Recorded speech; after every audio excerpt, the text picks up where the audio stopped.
Connecting, coming online, and we're live.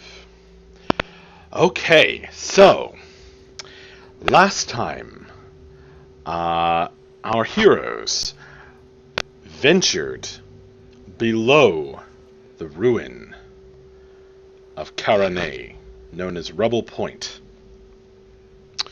having defeated the basilisk nest, the basilisks that were eating statues along the ruins, and capturing the unconscious body of Chukash, the alpha among the basilisks.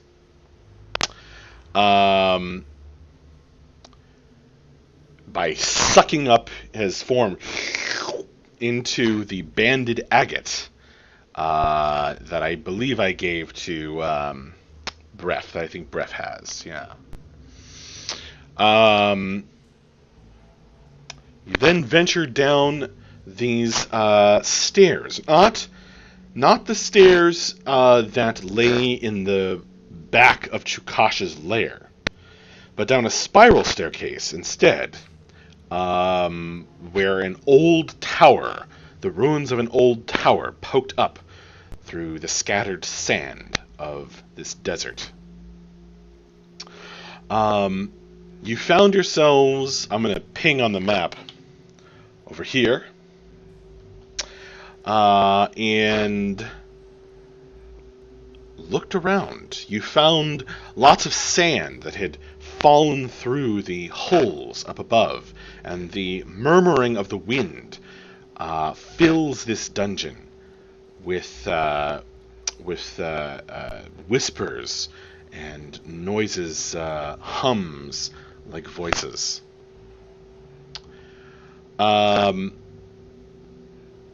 Having explored around in the sand and along the walls, you found some graffiti scratched into the walls, both at the north and the south tunnels or passages that led out of this clearly ancient room. Sifting around through the sand, you found a map. A map that contained the many cities of the Wildlands. Upon touching it, Bref found his health drained. Bref, played by Jeremy. Bref found his health drained, and an X appeared over the town of Torin upon the map.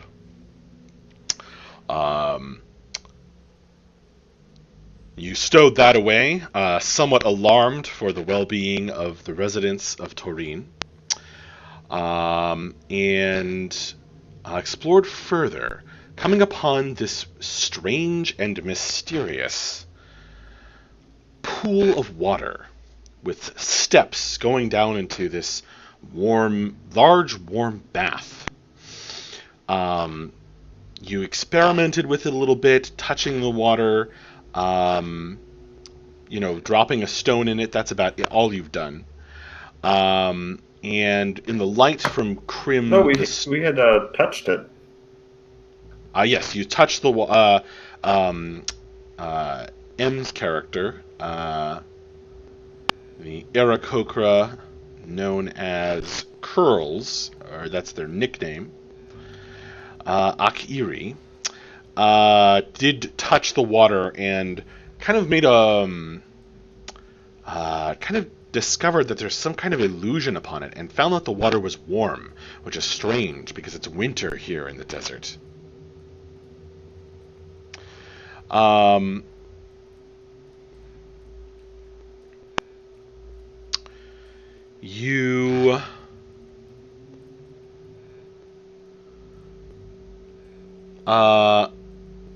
One other thing I should mention is you met an interesting character, Kront Three Fingers, who had been turned to stone almost 2 centuries earlier, and was a half-orc innkeeper who you befriended and made comfortable while you continued your adventures.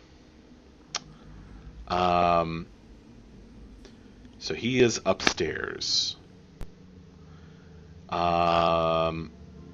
Down here, as we come into the game, you are standing on old sand-coated stone, and the architecture all around you is very old, very reminiscent not of the immediately previous empire, the Veye Empire, but an older empire, something more like the time from which the symbol came, the symbol inscribed upon the iron flask that Alexis carries. Alexis's character, Cordy Sephi, carries. And in this old dungeon, this old ruin below the ruin that has sunk beneath the earth or been built atop by later generations, you are now hearing a disturbing hissing sound.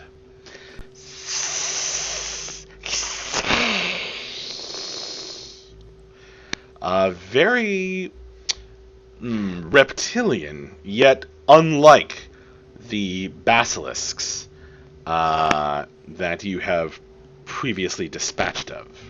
I'm going to go ahead and move Cordy and Bella up to join the rest. Cordy, you would have you actually rested and healed, so go ahead and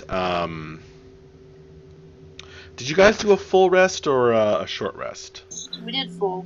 Yeah, You I did think a we long decided rest? to do full. Long one. Okay. So you did a long rest. So yes, you would be healed to full. As you guys relit an old campfire Has from it been a previous day? unfortunate adventurers. Can I ask a question? Has it been a day? I don't know. We may No. not remember since we last recharged our whatever we need to recharge. It has not been a day. Cool. It has. You took a long rest, and it is now almost midnight. You Good deal. are mucking about in the dark. Obviously the best time. The light down here is coming from. Sorry, what was that, Bella? I said, yeah, if you're gonna go crawling around in creepy ruins, why not do it at midnight? Right. That's true. That's very logical. The light down here is coming from the stone that Krim is holding. But until Haley arrives, anyone can take that stone and move it around if they so wish. So this hissing is coming from the south. I'm going to ping on the map.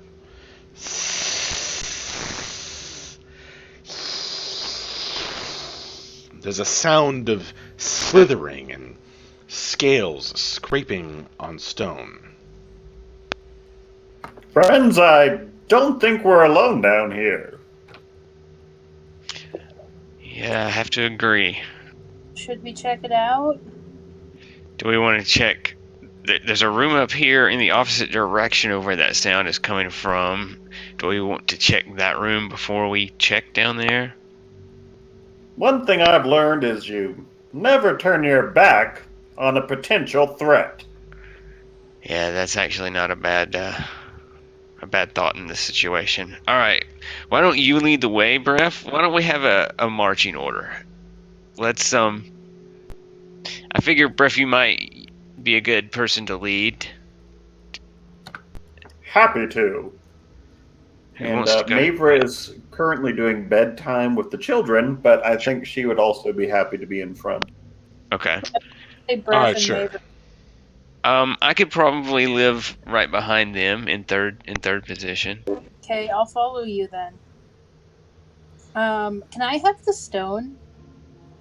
Sure. Cute. As Haley is not here to object, It's mine now. Akiri will have the light stone.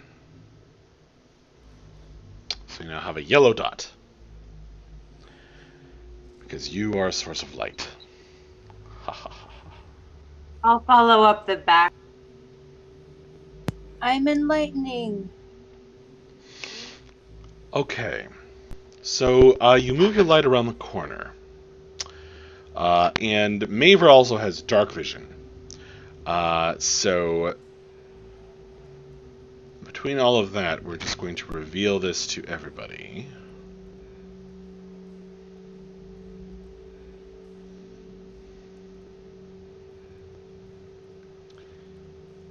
There are some sandy, there are some openings in the stone, cracks and holes that have turned into these sandy burrows.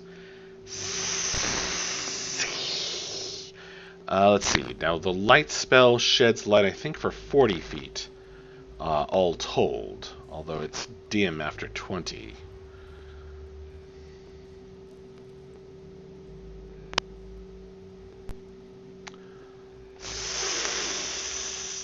You sense, well, actually, Mavra pipes up and says, there are more past the light. And she hefts her shield.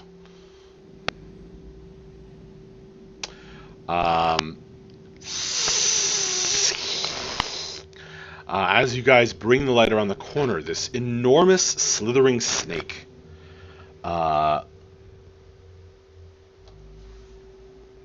rears, kind of raises its head, curls up, tensing its body in obvious angry striking position. This snake is, I mean, it's as long as you are tall, Bref. Which is 5 foot 2 inches, so. Still pretty nice for a snake. That's pretty scary for a snake, if you ask me. Can I kind of hold up my hands and try and pacify, like, I mean, not that I speak snake in any way, but just like, whoa there, kind of. Are you going to step non-threatening. forward to do that, or are you going to do it from all the way over there? I'm doing it from here. I'm not going to advance to, I imagine that would be more threatening. Okay, but you're 35 feet away. So it's going to be difficult. Go ahead and make an animal handling check. With disadvantage. That'll be an 8. Yes, it would. So, Bref, raising your hands, and what did you say? Whoa there, we are not here to hurt you, snake friend. Bref's booming voice echoes down the tunnel, shaking sand loose from the walls. The snake freaks out and slithers forward to attack. That did not go according to plan. I would very much like to, before you go speak another word, I would like to cast False Life on myself, and that's going to give me, I think 1d4 plus something temporary hit points for an hour. Yeah. So let me do that. Doo-doo. And Quietus is like, oh, snakes. Yeah, Need I do help. not like snakes. And that's something that. Wait, I may. I mean, It'll they're not let me. hyenas. Yeah, I can only cast it at level 1. Okay. Alright, so there's that. I guess I have to roll. Hang on, I'm rolling. And it's 1d4 plus 4. Oh, wait, no, that's 4d4. Shoot, my bad. How do you do plus 4? It's slash roll It's literally 1d4 1d4 plus 1 or plus 4. Yeah, you can also use the roller tool, which lets you add pluses. Right. So I got a 6, so I'm gonna. Alright, so that's 6 temp hit points. Alright, go ahead. Roll initiative. See, that's why I did that.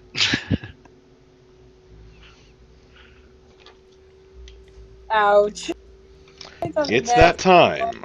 Roll initiative. Oh my goodness. This doesn't bode well for you folks. That was a lot of dice I just heard you roll.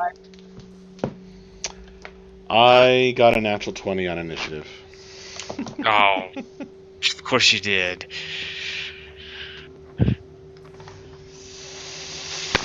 I mean, Maverick got a natural 18, so she's up there. It's okay, That guys. is good. This is the only time he'll be able to roll good, so it's okay that he's getting it out. Yeah, that's right. Get all those crits out in initiative. Yeah. All right, yes sir. I'm not the only one who rolled a 1. Yay!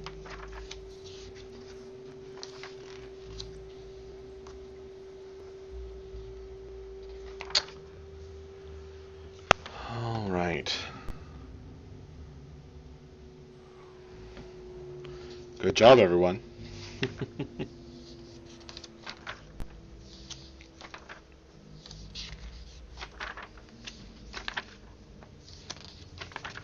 You know, I've got 2 monitors, and I need a third. I kept trying to set mine up, but I don't have a port for it. Sadness. I can't imagine going back to a single monitor. I can't. I couldn't imagine. It's absolute hell. Like, I used to have multiple monitors at work, and now I do most of my work on a laptop. Mm-hmm. And I mean, I hate it so much. Okay, so.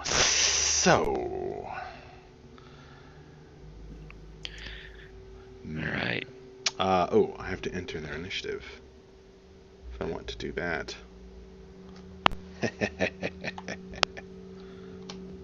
That's scary. I don't like. The snakes, to your horror, are quick. And aggressive. Those are my 2 least favorite adjectives when applied to snake. That's true. So.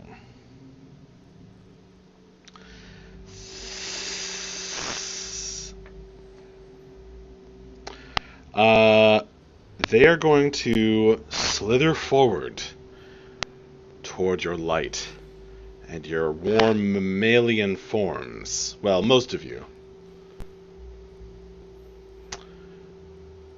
Okay, so this one's going to slither up. It's going to slither up and attack Mavra.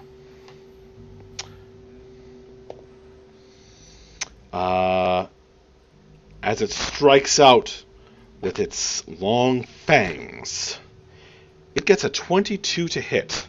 Yikes! That will hit. Ouch. Dealing 3 piercing damage. Let's see. And it's kind of bringing up the rest of its coils like it's getting ready to curl them around her. 5, 10, 15, 20. This one's going to attack Breff. That pissed Can't off the say I snakes. blame it. It lunges out with its fangs, getting a 12 to hit. I smack it aside harmlessly. All right, very nice. Breff is not hit. I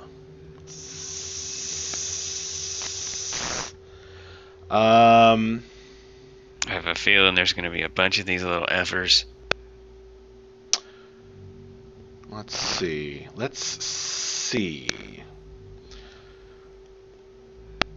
This quick slithering snake. It's actually going to hang out. It's going to slither up, and it's going to hang out in this little alcove here. He was feeling brave and then decided, nah. I saw that snake. I got my eyes on you. Exactly.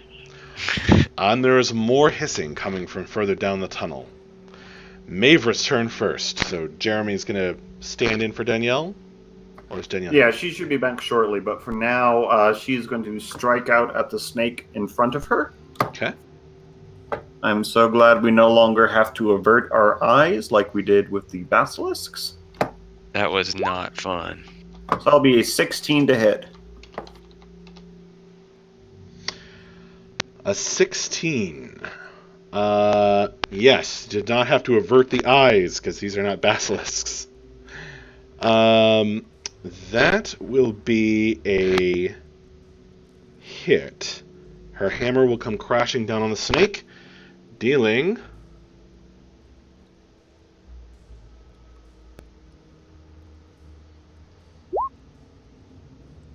Hit a 8 snake. bludgeoning damage. 8 damage! An incredibly solid whack on the greenish snake there. Mavra's damage output continues to put the rest of the party to shame. I think that's the end of her turn, so Breff. Well, after all that nonsense with the basilisk last time, I am feeling rather reckless, and so I'm going to engage in a reckless attack against the snake directly in front of me. All right, awesome. So with advantage. Wow. That will be a natural 20. What's the name of your mall again? You know, I've decided that any weapon Breff has is going to become Choco-Block, so this is Choco-Block. Choco-Block Like, 2. I was going to say not even Choco-Block 2. I was like Captain Fairweather's hammer. But anyway, Choco-Block is going to come down and go wham! With an amazing critical strike upon the head of this snake, dealing 13 points of damage. There's a loud splat sound, and its head is flattened like red pancake. Oh, they're squishy. Absolutely crushed against the stone floor. That's why I think there's going to be a bunch of them. I tried to make friends. Aquitus. All right, Aquitus is going to point his hand at the one in front of Mavra here, the live one that I can see, and that's not within 10 feet, is it? Yeah, it is. I'm going to go ahead and do poison spray at it since he's within 10 feet and give him a taste of his own poison medicine. Awesome. So he needs to do a DC 13 con save for not much, but yeah. So poison spray, it doesn't like It's not like an actual spray. It doesn't hit people in between. That is a good question. Let me look that up. You extend your hand toward a creature you can see within range and project a puff of noxious gas from your palm. The creature must succeed on a Constitution saving throw. Blah, blah, blah. All right. Well, this snake is tougher than it looks. That's a 17. It's a hardy snake. Alrighty. Fair enough. I'm just going to stay where I am then. All right. Equitus hurls some poison. It doesn't seem to affect the heavily damaged snake, and remains where he is. Also, hello in chat to Rapscallion 101. Good to see you. And welcome. Equitus, his turn is over. Bella is next. Alrighty, so I am going to go ahead and use my bardic ability to give inspiration to Mavra.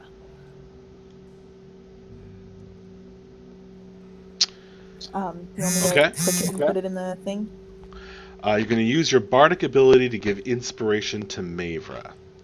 Yeah, if you would pop up your ability just so that it's easy to find later, that would be appreciated. And I'll give her a pink dot. What color are we tonight?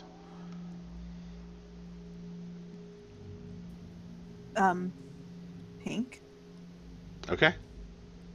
And so she gets a very inspiring blast of Ye Bonny Braes of Scotland in her ear. Oof. That sounds like you're blasting a deodorant in her ear. I mean, it clears a lot of things out of your ears, if I'm being honest. Awesome. Okay, so Mavra is inspired. Ak-Iri's turn.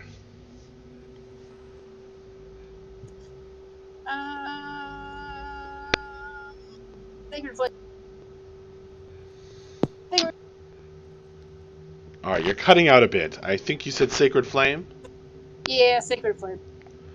Okay, is that on this one or the other one that you can see? One sec, I'm throwing it.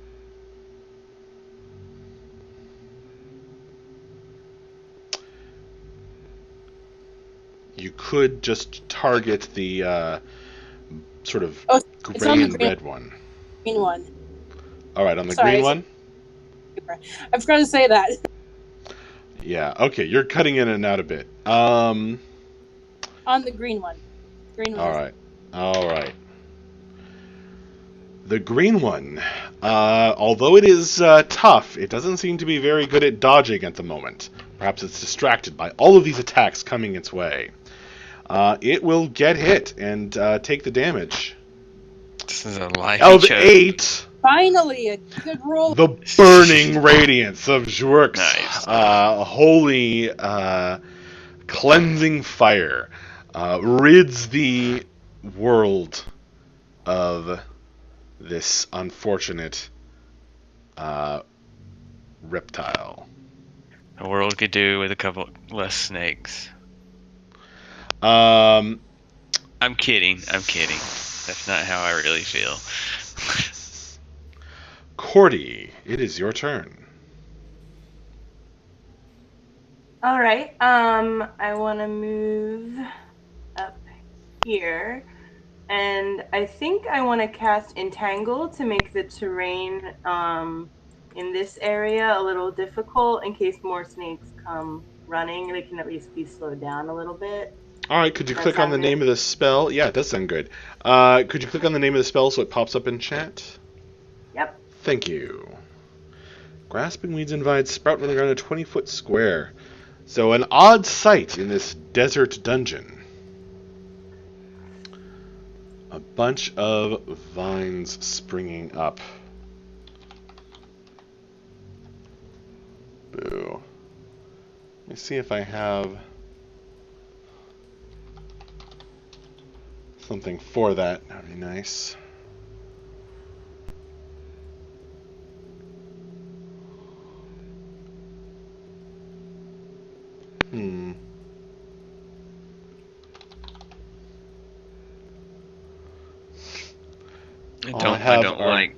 I don't like magic snakes.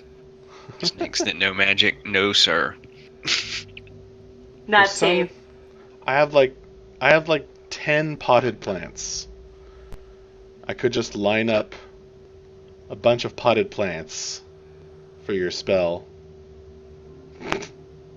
Do you have Now like that's a smart snake. Okay, so it's a 20-foot It's a square. So where do you want it? I think like once the hallway opens up to try to like encompass the area. I don't know if clicking does anything. Like a little bit, one square down, I think. Sure. Just so like the hallway is still good. Yeah, that way like if anything comes up from the bottom or the sides, it would, and then anything that would be in that range would have to make a strength save. That's right. And does it have to make a strength save immediately? When you cast the spell? Let me check. So yes. Yeah. My spell save DC is 14. All right. Oh, hello, Haley. Hey, Haley. Hey, Haley. So Haley, I don't know if you can tell, but we are doing cameras in Roll20 because we are currently streaming. We are live. Oh, okay. On twitch.tv/supercommoner. But if you go there, you might get a few spoilers because it's from my perspective. But I rolled 20, not going up, so. Yeah, your camera's not coming up in Roll20. Don't worry about it too much. Okay. I just can't see it. All right. Well, I don't know what to tell you. Do you know how to go in Roll20 and go to the settings in Roll20 and get it to broadcast? Yes, I should have said that. So if you click on the gear in the top right and you scroll down, if you go to I want to broadcast to others, change that to video only, and I want to receive from others, video only. And you'll have to make sure that you're also under the same settings thing. Make sure that the avatars are like normal size, perhaps. Yeah, where it says player video avatar size, choose like something other than names only. Oh, there's Haley. We see you, Haley. Oh, I cannot see anything. Okay, click the reconnect button under the gear. And also give it a minute. It takes it a minute to catch up. Like, I can see that we've rolled for initiative, and... I just got here, and we're already in initiative. So under the gear, under my settings, click the reconnect button toward the bottom. That should pop everything up for you.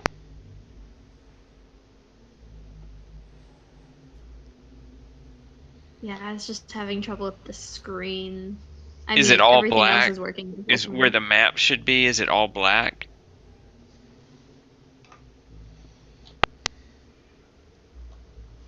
Because you might be somewhere like. Now. Oh, okay, cool.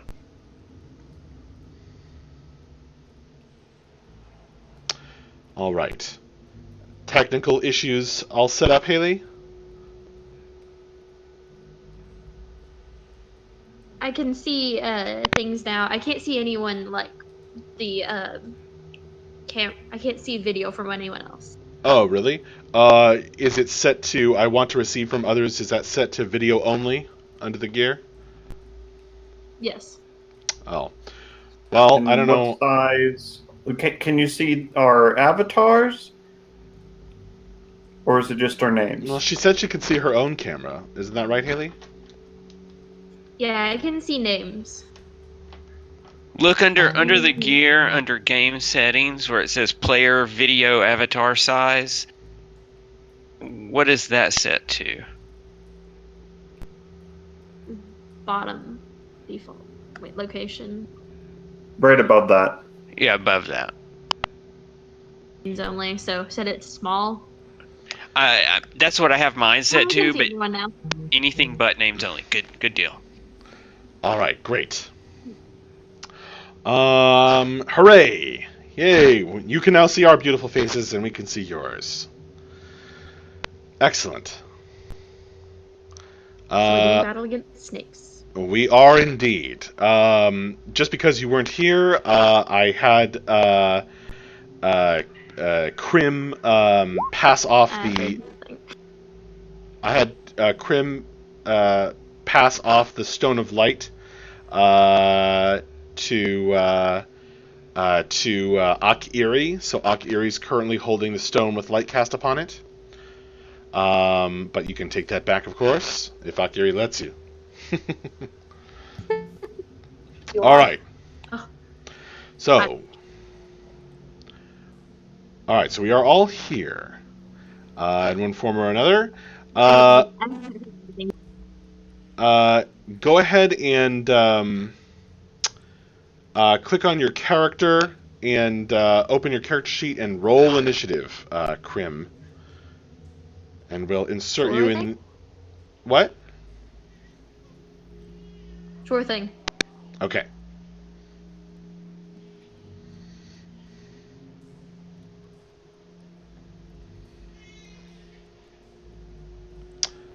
All right. So Krim is at initiative count 10.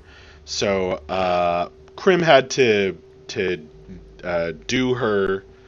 I was going to say hair, but she has scales. She's a dragonborn. She had to, clear her fiery lungs for a round. So that's why she didn't go in the first round, but she will go at initiative count 10 in the next round. Cordy, it is currently your turn. What do you want to do? I cast Entangle, so I think that's the end of my turn. Right. Correct. But I haven't rolled a save yet because I forgot. So let me do that. Right.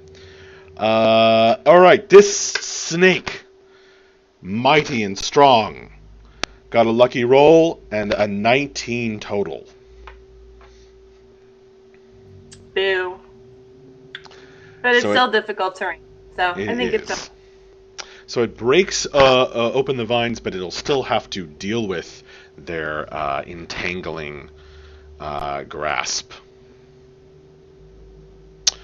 All right. And it kind of wants to get out of the entangle at this point. So it's going to get slowed down in that space. And it's going to slither over the bodies of its fellows. And it's going to attack Bref. With a 9. I once again batted aside harmlessly. Now, the entangle is really going to come into play, as at the very edge of your light, you see another snake slithering into view toward you. And it is going to get slowed down by the entanglement, and I think it's going to have to make a save as soon as it enters... Sorry, DM. That snake attack would have gotten advantage on me because I attacked recklessly. Oh. In that case, thank you for the reminder. That will be a 13. Still a miss. Fortunate for you. Alright, so this snake is moving up. 5, 10, 15, 20, 25, 30. So that's one move.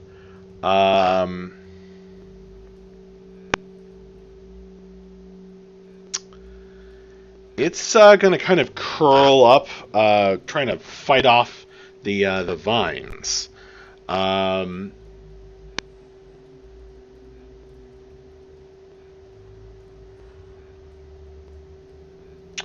Okay, so I guess it doesn't have to make a strength saving throw. It's only if it's there when you cast it.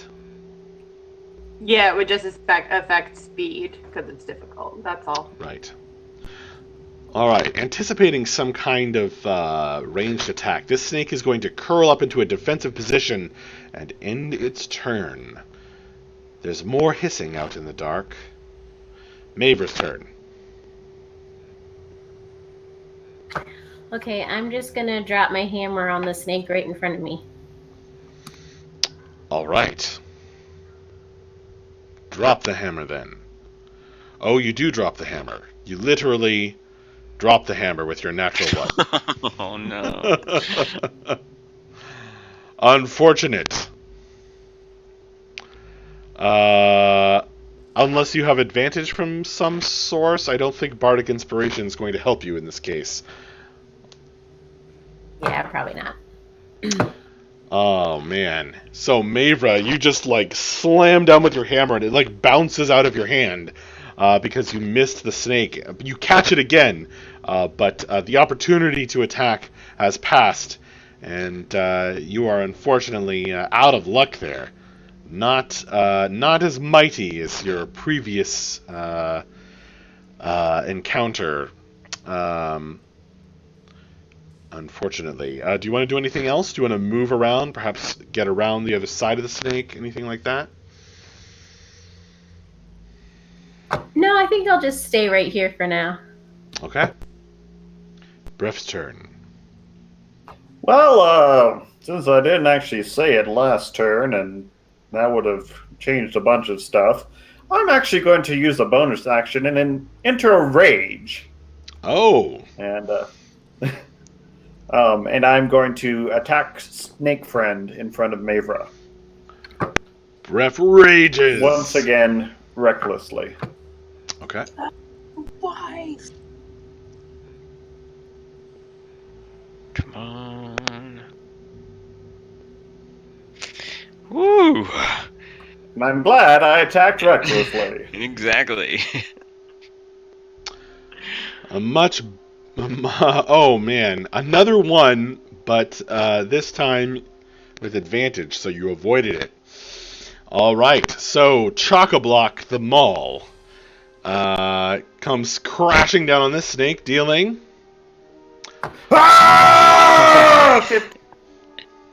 That's a total of 15. Nice. Right atop its fellow, this snake is now crushed to death by a mighty hammer blow. Impressive. That yell scared my cat away. An impressive attack from Bref. Bref, do you want to move at all? Yes, I am going to. Let's see, 1, 2. I'm just going to move up to the snake friend. All right. You two now stand amongst the tangled vines, but I guess you have enough movement. Yeah. Aquitus. Alright, so Equitus is going to yell duck to Bref. And I'm going to Eldritch Blast the that green snake in front of him. Okay. Boom. So that's a 14, which actually, and I forgot this last time, but because of the gash, I get +1 to that, so that'd be a 15. Indeed. The sigil impels you forward, preventing you from running away, but also making you more effective. And you get a 14 or a 15, which will hit. And that would be 6 + 1. And I am not doing the acid flavor, but it would be +1 because of the same gash. Paul, please do not do acid on the stream. This would be a bad place to do acid. Yes, not hurling acid, but dealing an eldritch damage from the harsh cold beyond the stars is applied to the snake.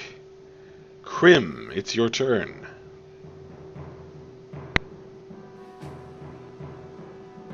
Let's do magic missile on the snake.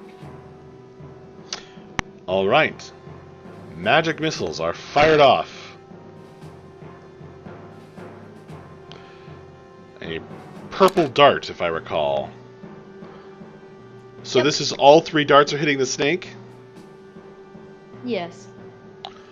Boom! Boom! Boom!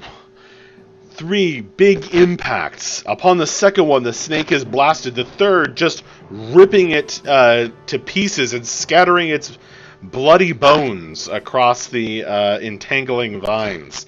That snake is destroyed. Woo! Well, that's it. I'm pretty sure we're done with this dungeon.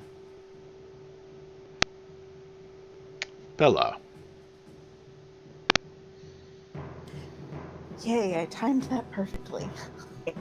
Well, gee willikers. Well done. I'm feeling pretty useful. Give us a good jig. Okay. I can Play do us that, a I song. You're the bagpipes person. guess. Exactly. Alright, I'll just use my turn to play the bagpipes. You guys have got this locked up. Ak-Iri. I think I'm gonna move down to right behind Breath, since I have the light. So we can see further down the passage. Alright, so move yourself.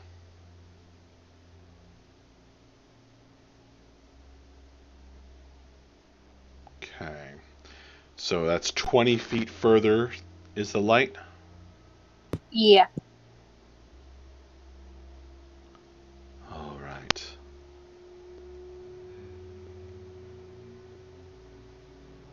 Five, 10, 15, 20. You can just make out something at the edge of it.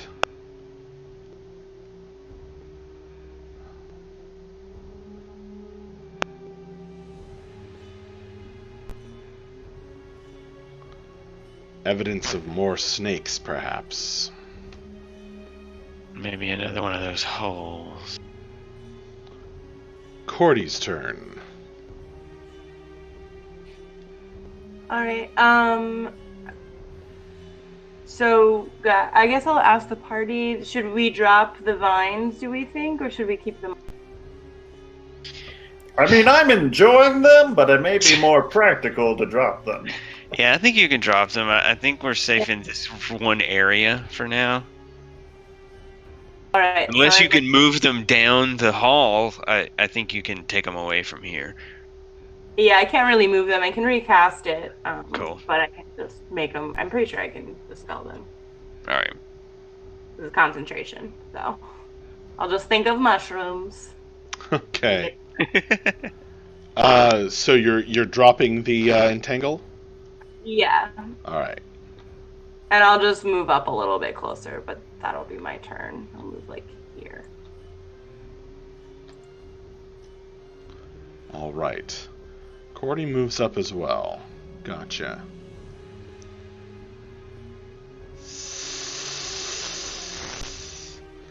Another snake slithers into view.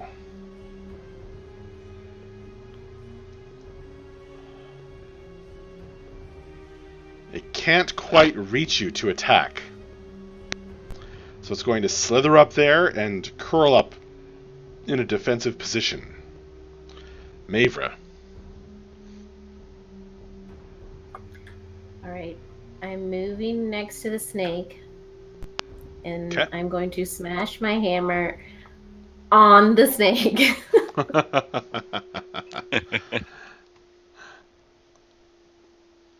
Hey, that's good. You do indeed, with a 14.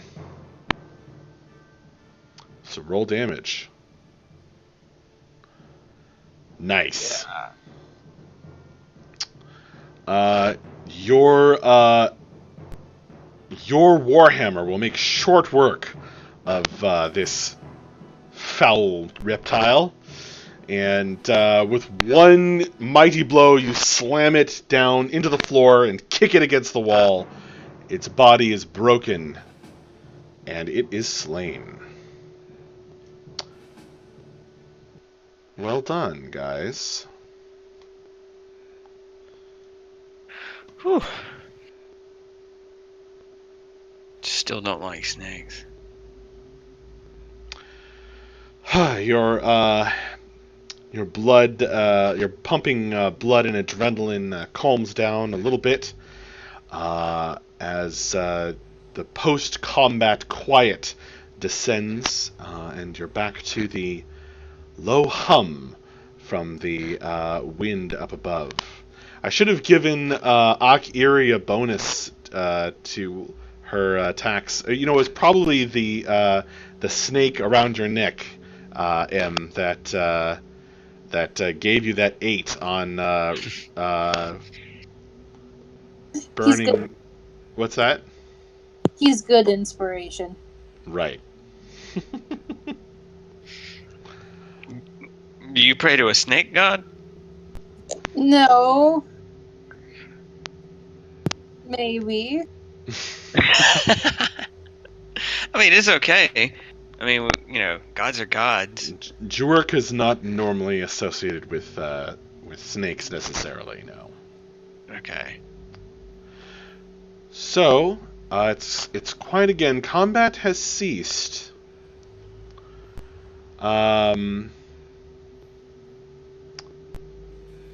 So do we move down the hall or do we go down the other hall through the danger water? Let's keep going down this hall. See where it leads. It looks like there's a path down here on our left. Mm-hmm. Well, I guess at this point it's on our right, but map-wise it's on our left. That Okay, seems like so a let's good go. place to check out. I'm gonna go walking down here. Do you have dark vision? I do. I'm following him, so it doesn't matter. Gotcha. In the light of the stone, all can now see the end of this hallway.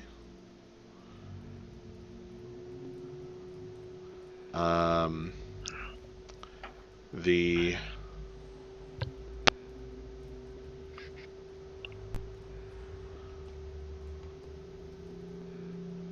edge of some stairs,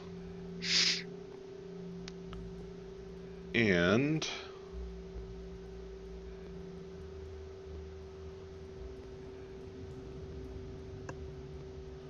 give me a moment.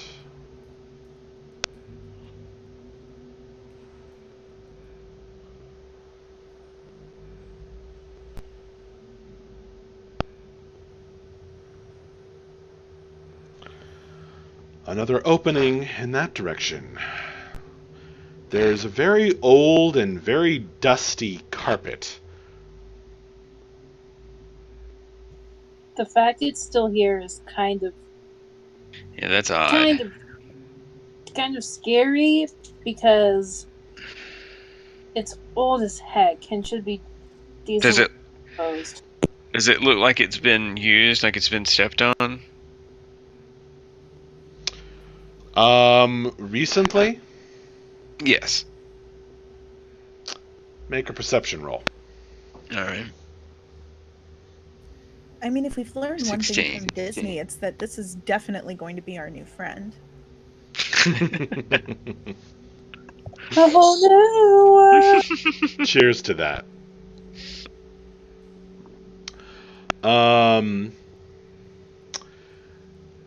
To your eye, it does not look as though bipedal feet have been laid upon it in a very long time. Okay. There are some tracks that might be the slithering of snakes through the dust on the carpet. Okay, so there is like some dust on top of it, but okay. So it looks like it's been here for a little while. Yes. Okay. Somebody want to go check out, somebody who is good at looking for traps or something, want to look at that urn at the end of the hall? I'll follow behind whoever does that so they have light. Do we not have a trap person? Is that an No. urn DM that we see at the southern end? Equitus thinks it's an urn. Well, And he is in front. Who is approaching it? Not breath. I mean, I don't have anything that'll help with traps, and my perception is not bad, but it's not, Superman. Or investigate, whatever you would use for this investigation. I think if anything involving searching for traps is typically an investigation Yeah, check. and we definitely So don't someone- need to do that. Yeah, someone with a high intelligence score would be preferred. So again, Not me. not breath. Yeah, not me. No, I'm better at looking than searching. Oh, Are we all stupid? we're all gonna die of stupid. Okay. I mean, I have a. Well, Does anybody have better than 0 yes. for investigation? Yes, I have a 3.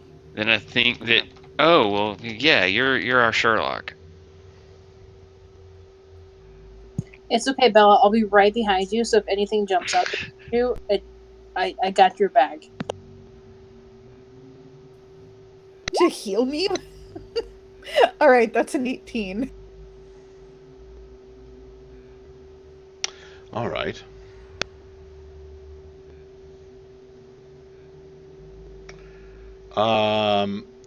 So you're approaching. Is that right, Bella? You want me to move you? Sure, yes. Okay. Thank you. Bella, you go up there and you in the bright light.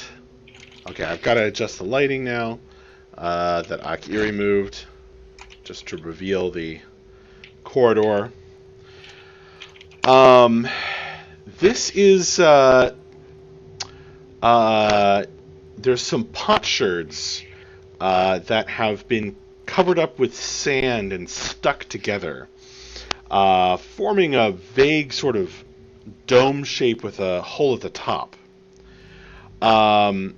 This is more of some kind of snake nest, perhaps. Some creature made this, and you can see the comings and goings evidence with your impressive investigation check. You could probably fit an arm down there, or maybe even break it apart if you wanted to. There might be betta snakes in there. It's just a nest of snakes. How dangerous can it be? I mean, Oh, based on now the I fact see that- why. Now I see why I thought it was an urn and why it's not. The way I was looking at it. Okay, never mind. It's the same as the hole up top. Okay. So now that I've found out that literally everybody in the party has lower intelligence than I do, I'm going to suggest that somebody should probably stick their arm in there. I'm on it! Oh my god. I can lick. What am I looking for in here? Treasure? Breath says as he's reaching his arm down inside. I mean, whatever you find is probably okay. That's me. Okay. So you feel movement, and there's a something coils around your wrist. So I'm going to need you to make 2 rolls for me. One is a dexterity saving throw to snatch your hand out of there, and the other is a random treasure roll. So type hashtag or # RA. It should pop up random treasure and random something else. Just as Okay. long as it's not another creepy map. So it's a 20 dex and a 30 on the treasure.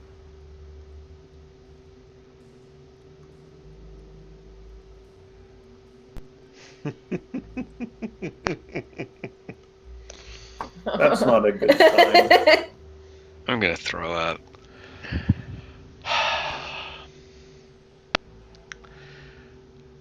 You feel something smooth with holes in it.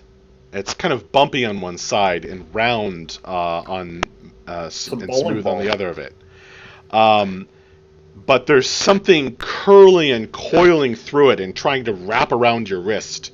So, do you want to snatch your hand out of there, which you could do with your 20 on your dexterity save, or do you want to pull out the thing you have grasped? I want to pull out the thing I grabbed. Okay. Unfortunately, that means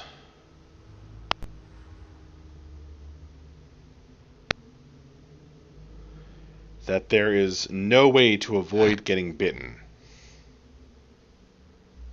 But these guys aren't venomous, right? So, like, there's no poison damage.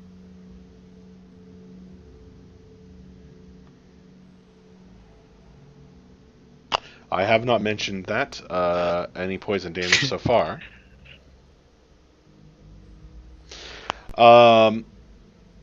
Okay. So he pulls out his hand, and there's like a smaller, like, baby snake that is still curled around this, what he's pulled out. It's a skull.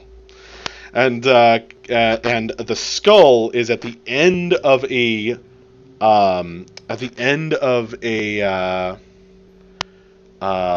like a stick.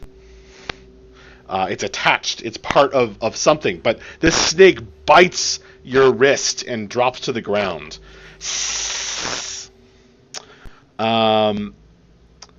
Dealing. It sinks its fangs deep in your wrist and hits an artery, dealing 8 points of damage to you. I'd just like to go on the record and say that is a very rude baby. And it's, I mean, I say baby, it's not 5 feet long, it's just like this long. But it's gashed open your wrist, or punctured your wrist deeply with 2 nasty wounds. Now you are holding something in your hand. Do you guys want to... The baby snake, the younger snake, is trying to slither away into another crack in the ground. Do you guys want to dispose of it or let it go? Let it go. I'm not going to do Yeah. anything to it. Yeah, if it's All running right. away. Also, healing word to Breath real quick. That is much appreciated. This is what you have found. Whoa, that's freaking metal, man.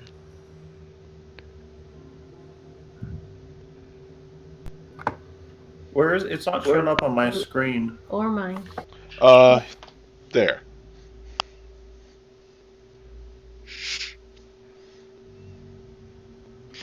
That's really cool. Why do I find the creepy stuff, you guys? Bella found the tongue, so, like, I think she has you beat. Yeah, I never want to find anything again. Is it okay. I mean, I know we wouldn't necessarily know what it is, but is it made of wood? Is the staff wood? Yeah, the staff is like wood, and it's wrapped in some kind of disturbingly colored leather. And then there's these sort of wing shapes that are kind of stretched over.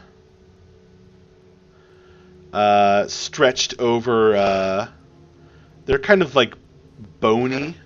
Are they sharp? It's not an axe. Okay, all right. They're not. It's not really meant to be used as a weapon. It's far too flimsy for that. Right. Okay. But it is a solid, if weird-looking, little rod or short staff.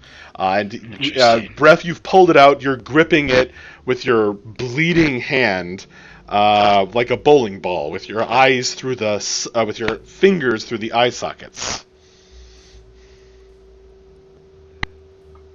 Well, I don't know why the snakes had this. They don't have arms to hold it up. That's weird. Could we just as- find some treasure that's not like made out of a human body? I think that's asking too much of the universe. I should add that when you pull it out, it was kind of like stuck into the like slightly sticky walls of potsherds and sand of this urn-shaped object, and it kind of crumbles and falls apart, revealing mounds of shed snakeskin.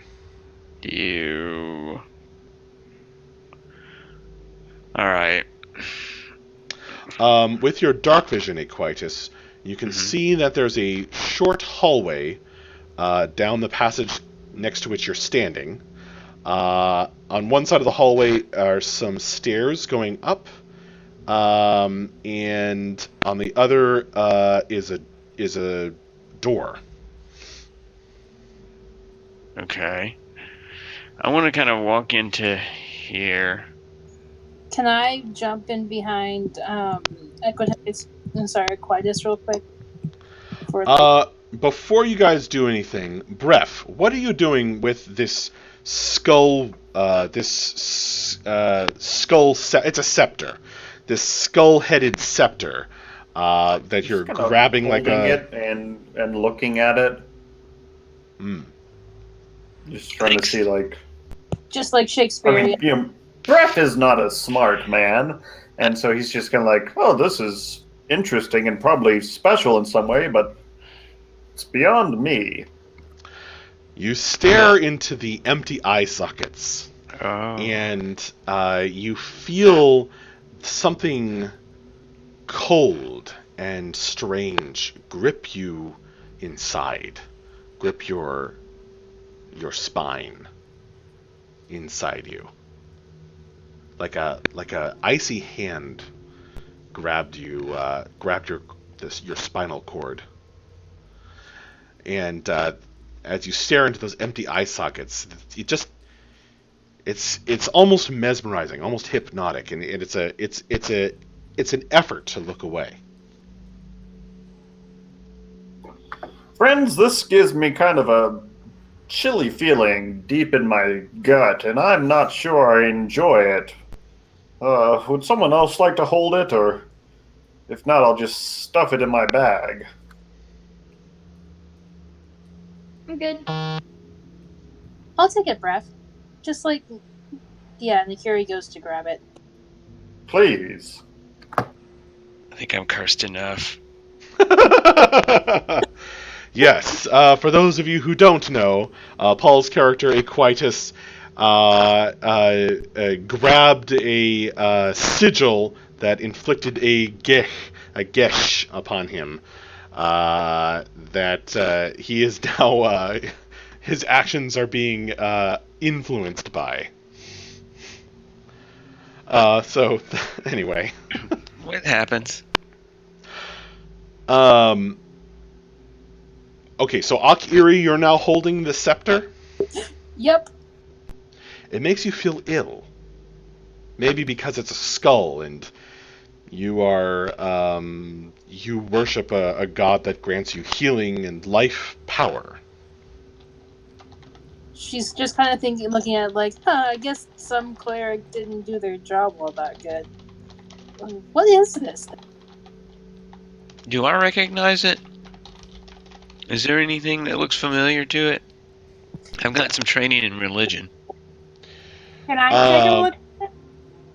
Okay, so you're all gathering around and looking at this scepter. Hey guys, come check out this skull I found. And hello in chat to the Camelot Unchained fans who are coming and checking out the stream. Welcome, welcome. All right. So anyone who is, are you guys all taking a moment and like discussing it, or are you each individually taking a look at it and just thinking to yourselves? I'll make my thoughts known. I don't. Okay. Yeah, sure. All right. I'd like to look at it because it seems kind of deathy, and that's kind of my thing. Well, if you guys want to like talk it over and discuss and just kind of like hold the Lightstone over it and kind of talk it over. Anyone who's kind of participating in that, I'll let you roll. You cut out. Yep. I think you cut out.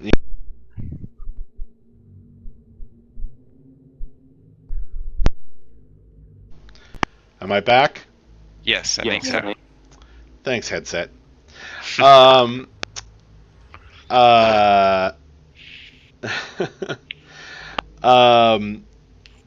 was I? Anyone who wants to can be part of the discussion. You can roll a history or religion check. I'm going with history because I get a bonus to that. I'm going. Why am I all of a sudden disconnected constantly? I can hear you. Oh, well, I'm back now. Ah. Hang on.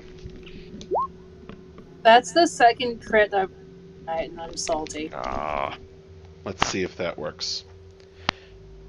So, am I still here? Yes. You could use the best roll from all of your rolls if you're discussing it. Oh, sweet. I got a 14, and I think in religion, and I think that's the best one we got so far. Wow, that's which is not super. Dude, I rolled my second crit of the night, and I'm really salty. Why am I suddenly disconnecting constantly? This is not. It was not happening before. Better to get the crits now than in combat. The combat. Mm-hmm. Okay, so the best among all of you is a 14 as you stand around and discuss this thing. Afraid so. This scepter is powerful. You determine as you talk it over. What exactly it does, what it means, hard to say, but it is sacred to a god that is dead.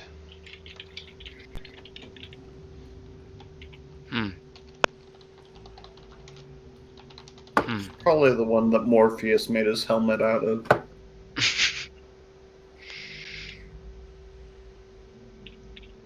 That is an obscure reference.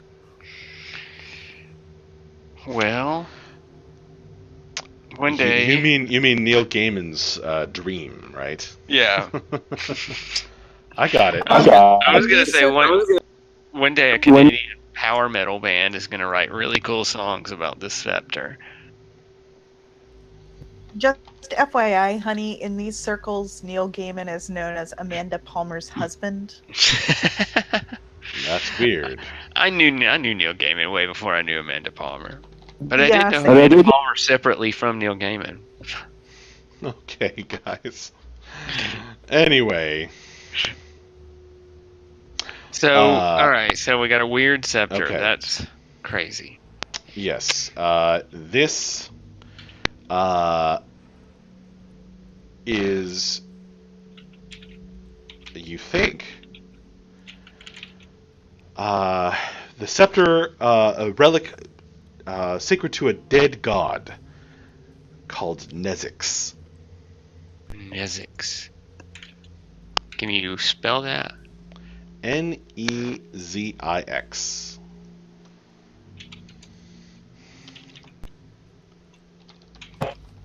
And Nezix was his name. Oh.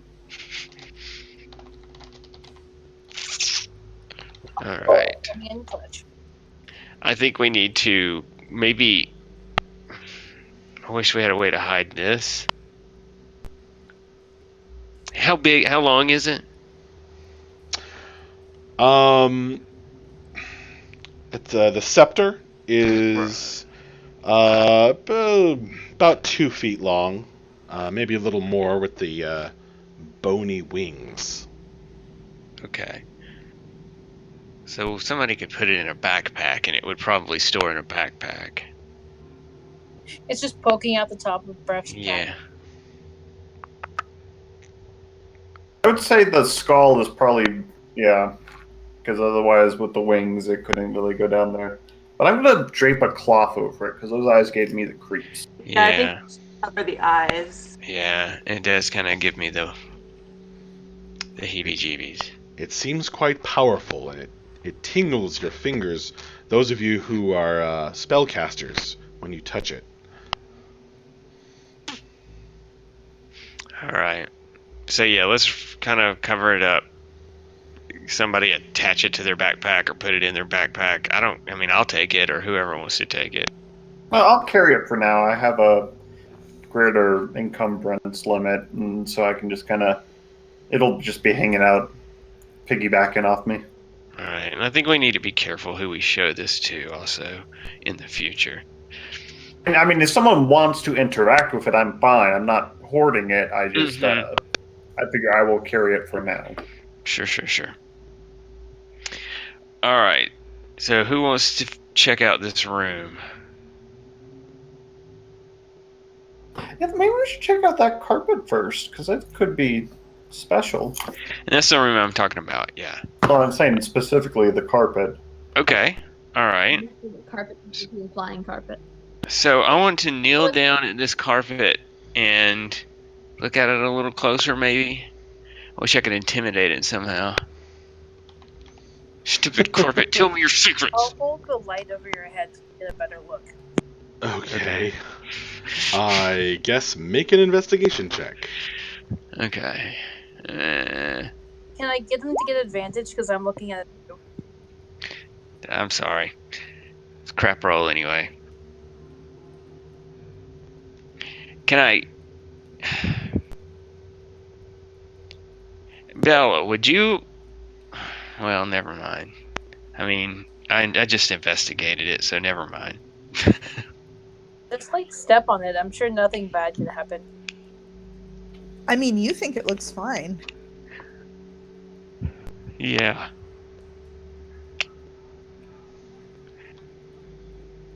Alright. It looks like there's some stairs and a door. I'm going to, Are you kneeling down and examining the dusty carpet? Right, and I rolled a 2. Okay. Could you describe what you do as you investigate it, though? Alright, so I'm going to kneel down on one knee and kind of get down close to it with one eye and kind of look at it closely. I don't know, maybe even sniff it. Okay. You look at it closely. Yeah. It smells and like maybe even sand. kind of pull up the corner a little bit, see? Just the corner? Yeah. Oh, No. shit. Oh, shit. It's a yes or no question. Just the corner? Yes, just the corner. There's some sand, more sand and stone. It's only slightly less dusty underneath it. Okay. Alright. I don't know, it seems fine. It looks fine, but don't take my word for it. And I'm gonna just stand on the carpet. Boom. All of a sudden... Under the carpet? Nothing happens to you. Okay. You have dark vision, but the rest of the party isn't currently seeing this, so I will describe to you that to the south, this 10-foot wide passage kind of shrinks down to a 5-foot wide passage, and then for a very short distance, and then opens up into a room beyond. Yes, that's what you see. Okay. I want to walk down to the end of the hall to the door. Man, I wish somebody with better investigation skills than I had was doing this. I'll Who come ended up? along with you, just in case. Yeah, I'm coming too. All right. So you're all three of you are going over there. Sorry, remind me, who ended up with the scepter? It's in my back. Okay, so Bref has it in his backpack. I have made a note. Each of you walks over this carpet. It's leaving your dusty footprints back behind you. You're now standing in front of a very old wooden door. Dust hangs heavy upon its surface as well. It is warped with age, but perhaps the dryness down here has preserved it. All right. What does anybody think about trying to open this door? Do it. Oh yes, Akiri came forward with some light. So, because Akiri is carrying the stone that had light cast upon it.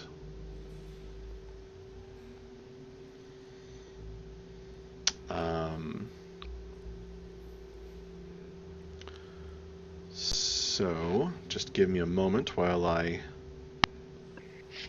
adjust the lighting.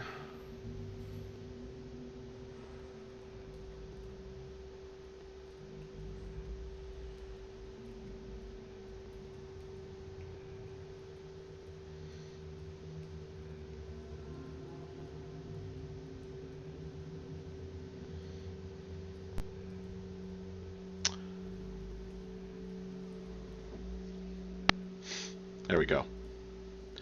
Alright, so remind me what you guys were doing. I think right now we're gathered around the door. Yeah, we're kind of discussing what to do with this door. But now that looks interesting. Yeah, but we don't see that yet. We're pretty focused on the door. Yeah, I suppose you're right. Okay. How focused are you on it? Well, I was bringing it up to the group. Do we think we ought to try unlocking or try to see if this door will open? I think maybe because there's an open area behind us, we should make sure that that's safe so nothing can come up behind us and hurt us. That's a good idea. That's good thinking. So, Beref, Mavra, you want to start walking into that room, and I will be right behind you. Up here? On it! Okay, so leaving the door, you guys creep up the stairs and observe some hefty metal object that lies upon the sandy floor over there. Unlike a lot of other things around here, it doesn't show much sign of age. It's very shiny. But it's hard to see in the weird lighting, Bref. Mavra, with your combination of dark vision and your vision in the light, you can make out that it is an enormous helmet.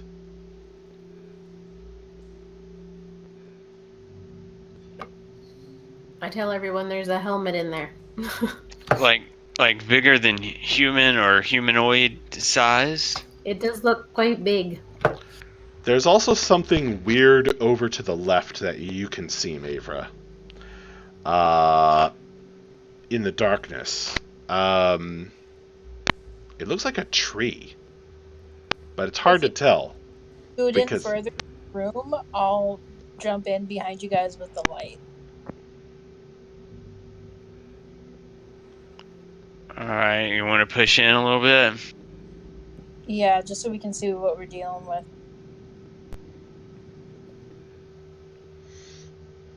Okay. Are any of you looking at the stream right now? No. Okay, good. Nope. Yeah. Good sign. Continue to not look at it for a little bit. Should Okay. someone stay by the door? I Awesome. think somebody should at least be keeping their eyes on that hallway. Yeah, definitely. All right. Or I can stand at the hallway. I have dark vision, so I can do that. Whatever Okay. people want to do. Yeah, I can stand and watch. Like, one of us should stand here. I'll stand looking down in this direction. Okay. All right. And Cordy, you stand looking like kind of back where we came, but also keeping an eye on this door to make sure it doesn't open. Okay. Maybe We're all get into taking the up corner. various positions. Cordy, it is a testament to the dryness down here that this door does not have fungus on it.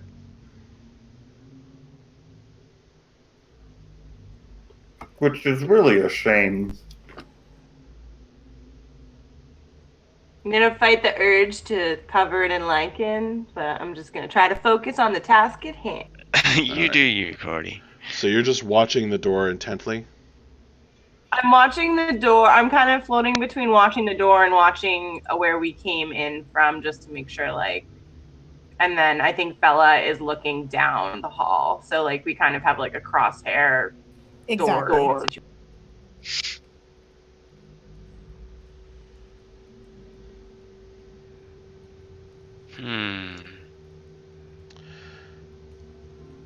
There's a weird, almost ghostly tree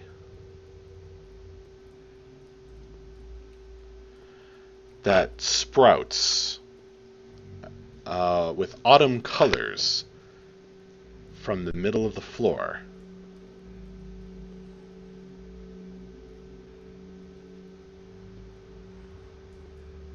Okay.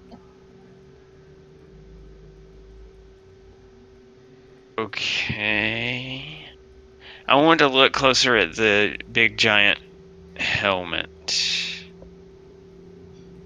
Akiri's gonna go closer to the tree. Alright.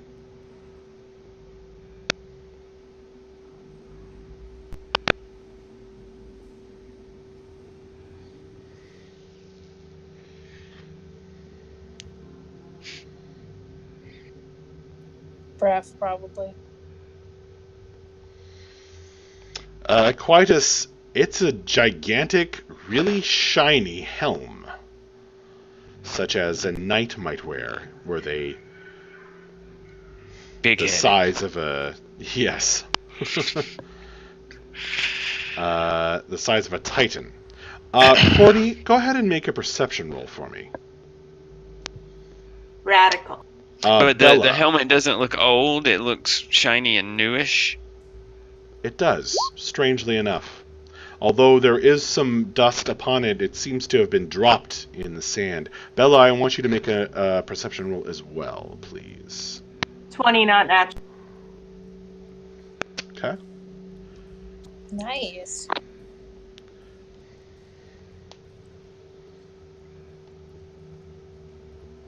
If nothing else, I am wise, unless we're talking about shroom. As soon as she hears the word shroom, like everything goes out the door. I got a 14. I just love. Okay.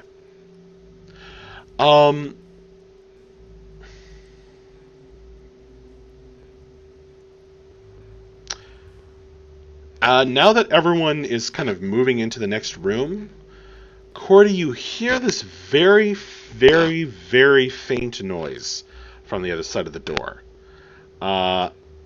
Almost impossible to even say what it is. It's almost like a... That's it.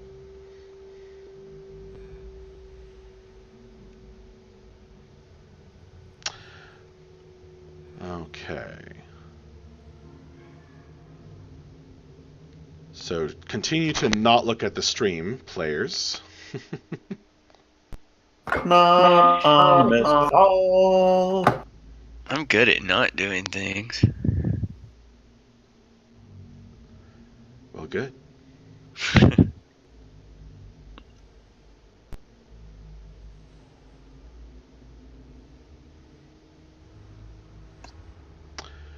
All right.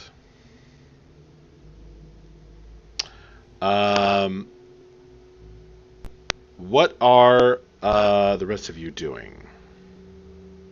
I am. You cut out M. All I heard was I am.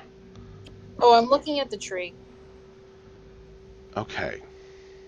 I think at this point, Breath is just kind of like, this is way beyond me, so I'm just going to hang out till the party's ready to move on.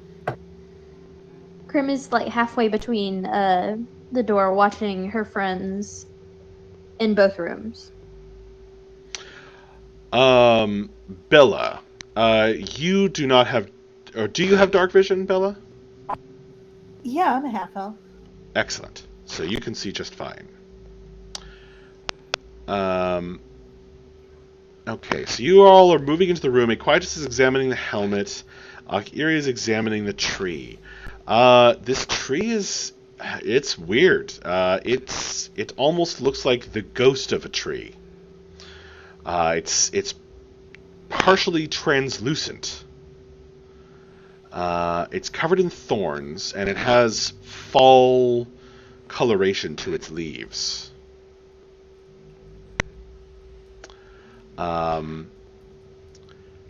It's Okay. beautiful in a way.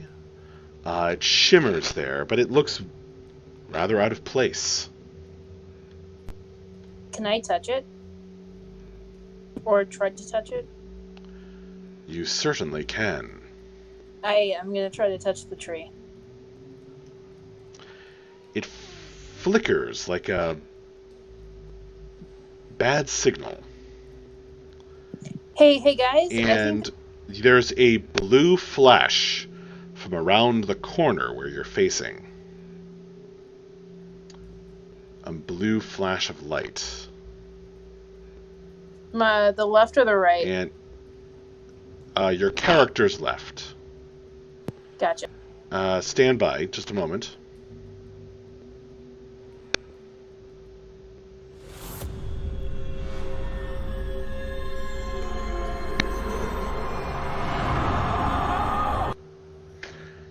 A weird sound That was scary. also comes out of that area as you brush your hand through the tree, and a shimmering circle of runes appears on the floor over here. Ooh. Shiny. Alright. Runes, you say.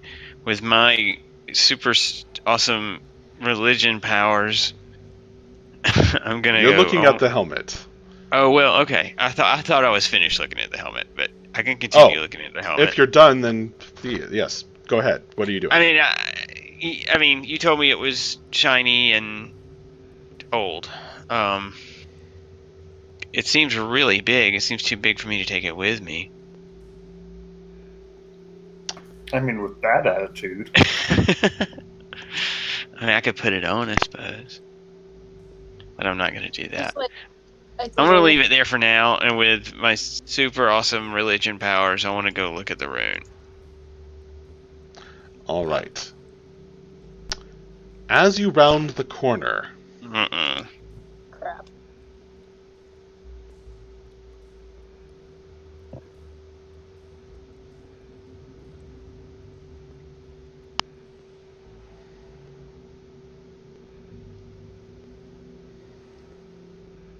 The role of my bagpipes will be played by Rosie this evening.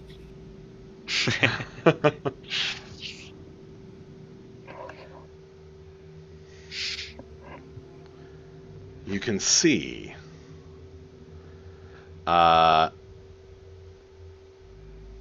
another runic circle and something trapped inside.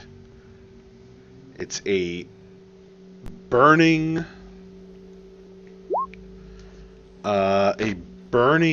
hound with this ridge of flames like fire along its back.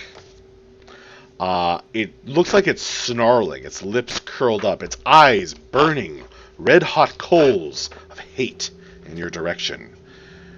But you don't hear it.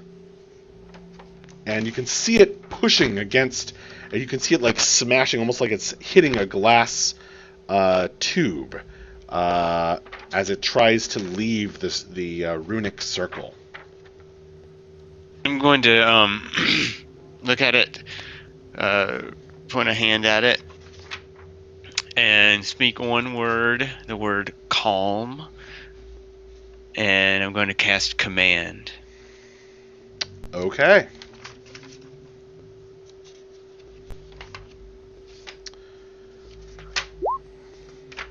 And I just put it in chat.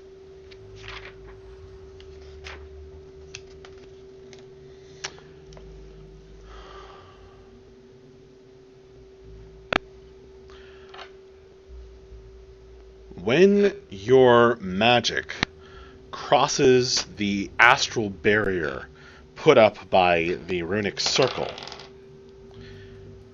it breaks open, the magic shattering. Well, What is the word that you are saying? Calm, C-A-L-M.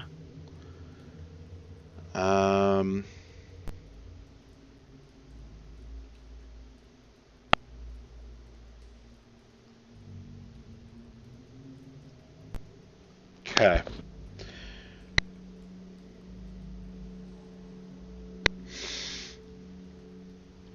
Maybe I should have thought of a better word. It looks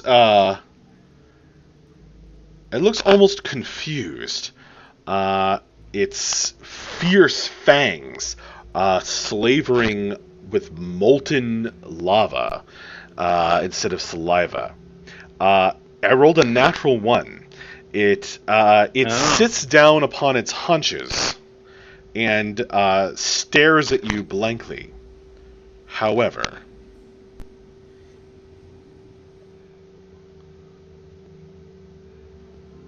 another one appears within this circle over here.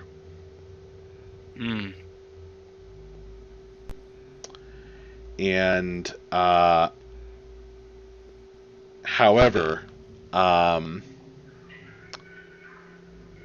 it is not bound.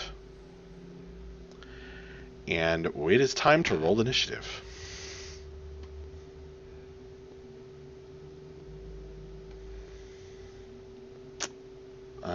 Right. Interesting developments. I didn't mean to piss the puppies off. In fact, I was trying to do the opposite. Still roll because we're like not even in the room. Like, would we know what's going on? All it will take is for someone to shout that, a warning. I'm gonna say help, help, help. Dogs. When you hear a quietus shouting help, help, help, dogs, you will indeed get to roll initiative. So yes. I think it's been established backstory in, I think from session maybe even 0 or 1, that Equitus does not like dogs.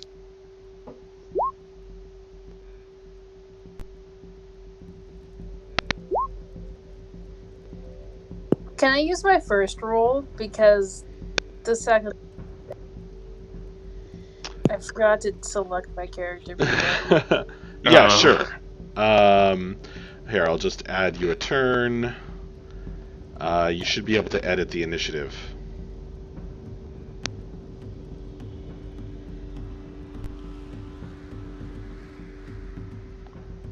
Somebody Afternoon. disappeared. Yeah, that was weird. Do I need to reroll? Wait, I disappeared. Why did I disappear?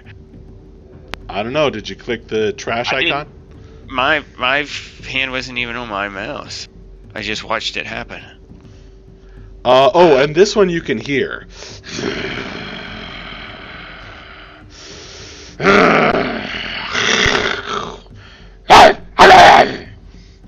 It's going for Aquitus's throat. Can I, can you add me and I'll add my initiative? Yeah. Fire and smoke wreathes from its open mouth.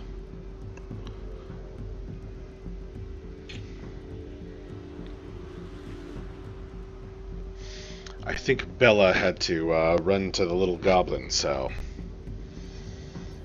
Oh no, she's here. She really liked those dog noises. Well, good. So one of them, I'm going to give him an icon because he's currently calm. We'll give him this closed eyes icon. I just assumed that I wasn't supposed to be rolling initiative yet because I'm around the corner and I don't actually see what's happening. But Perhaps you didn't hear me. But Aquitus shouted a warning. Said, "Help! Help! Help! Dogs!" So you would certainly get to roll based on that.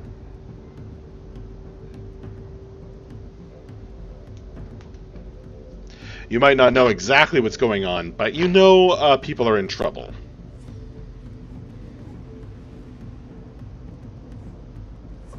Oh, it's Aquitus. He probably just saw a picture of a hag.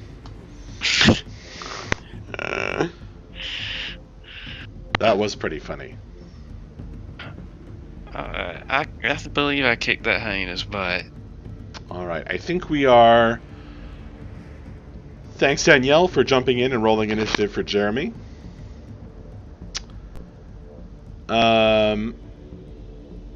Which is, I think, what just happened. Yes.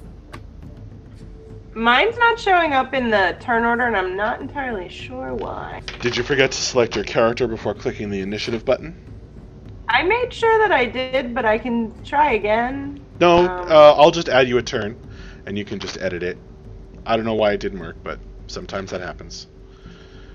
There you go. You should be at 0. You should be able to scroll down and edit it. There you go. Good deal. The Hellhounds also rolled initiative.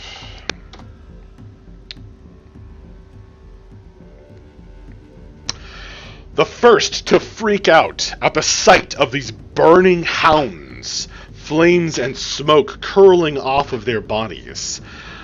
These beings out of hell, barking and snarling, is Akiri, the Arakokra.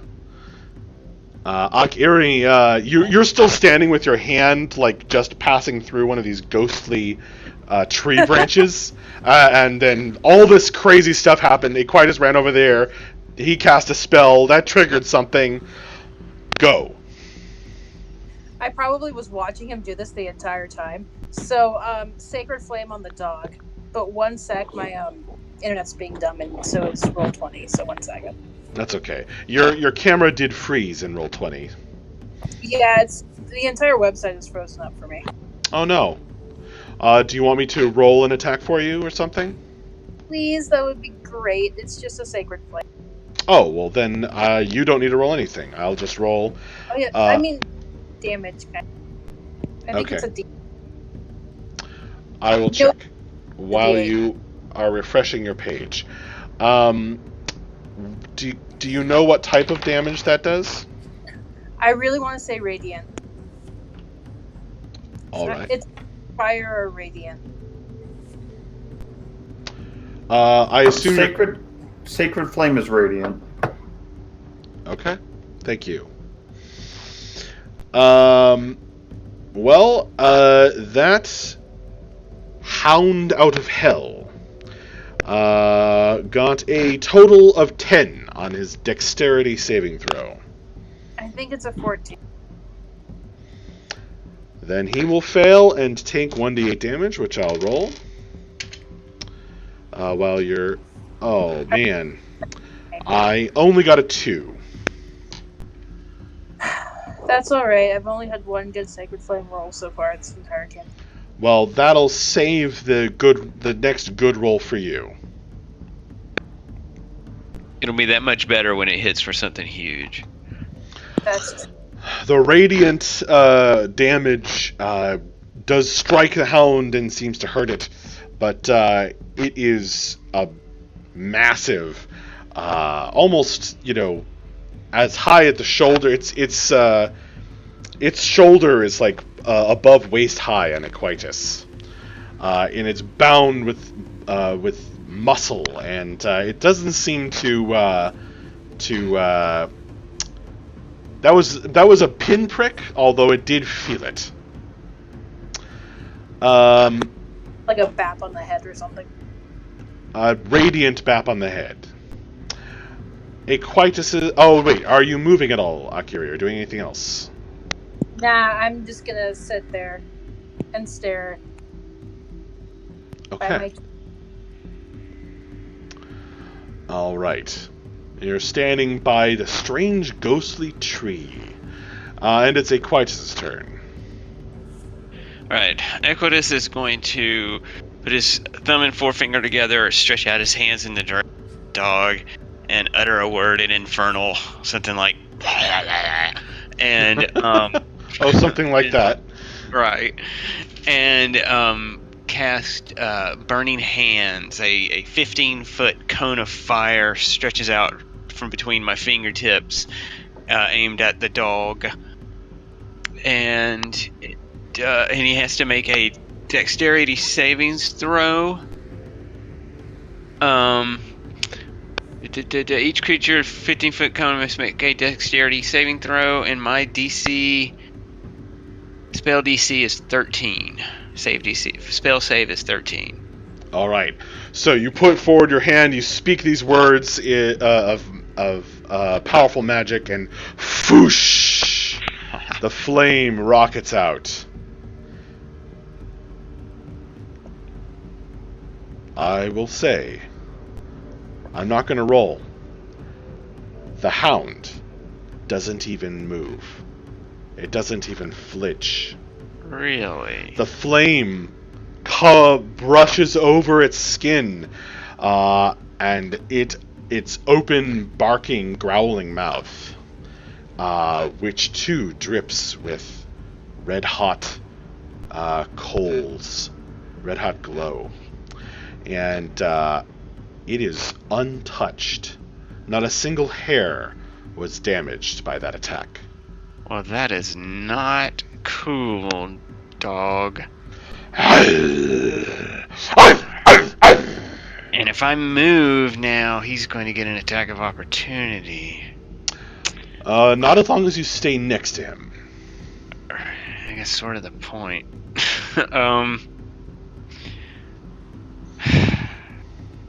I'm going to, I'm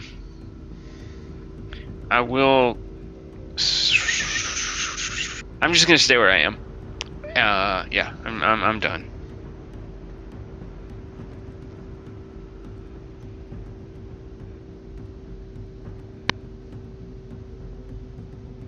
Whoever's next. Mavra.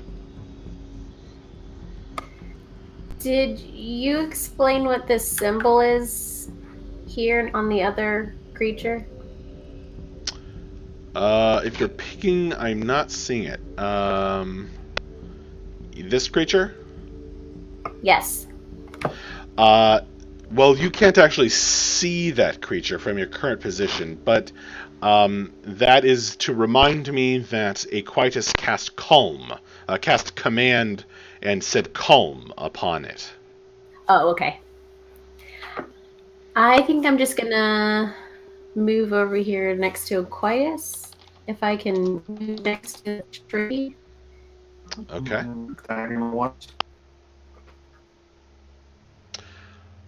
All right. It looked like you passed through the tree there. Is that your intention? I was trying to scoot around the tree. Okay. That's fine.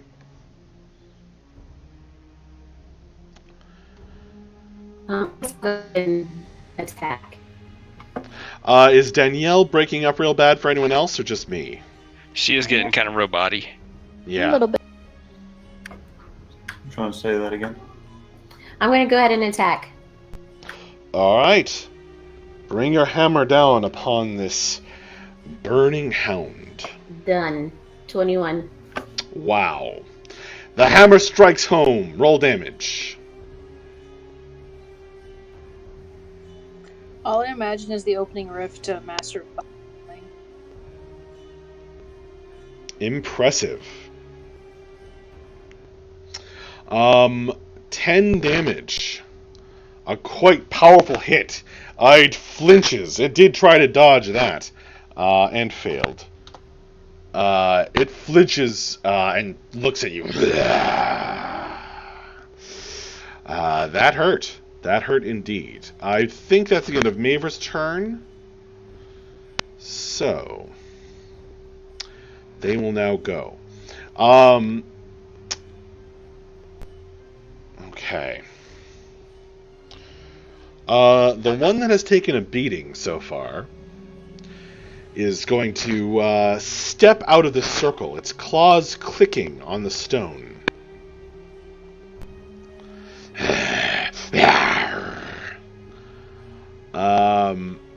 And it's looking at its companion. And it seems to be trying to circle around you guys. So it's going to provoke an attack of opportunity from Equitus when he gets back.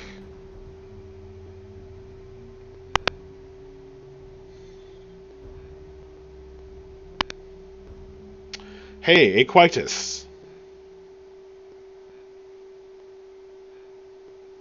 Hey, Equitus.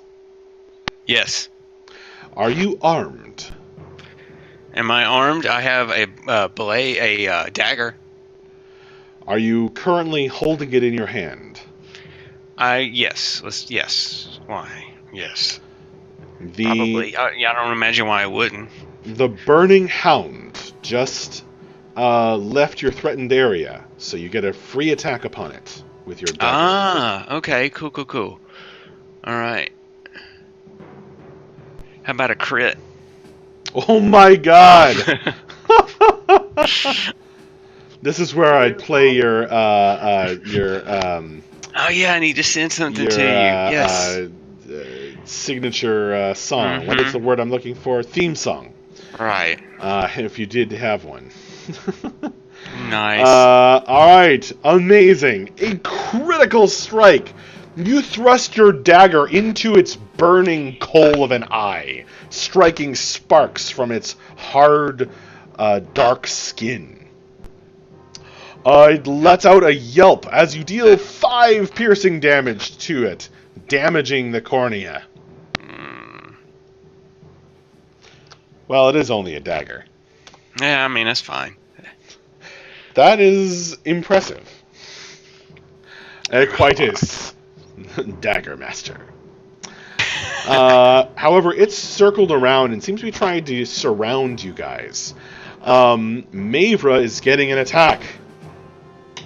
Oh, actually, no. Both of you are getting an attack because it opens its jaws. You see this red glow growing from within it. Its whole chest lights up as its jaws open wide. It's just not nice. And it lets out terrifying breath. Hey. I don't know if that appeared for you guys. It didn't work for me. Oh, it did. It did Okay. twice. It worked twice for you, not on the stream. Oh well. No special effects for us. Just you guys. You guys get the special treatment. Alright, so you are each going to need to make a dexterity saving throw to try and duck out of this burning hellfire that has just emerged from this hound. 17, 21. Nice. Wow. So you guys duck out of some of the fire, but of course it's fire. It's completely encircling you. You can't completely escape it. So you will take half damage.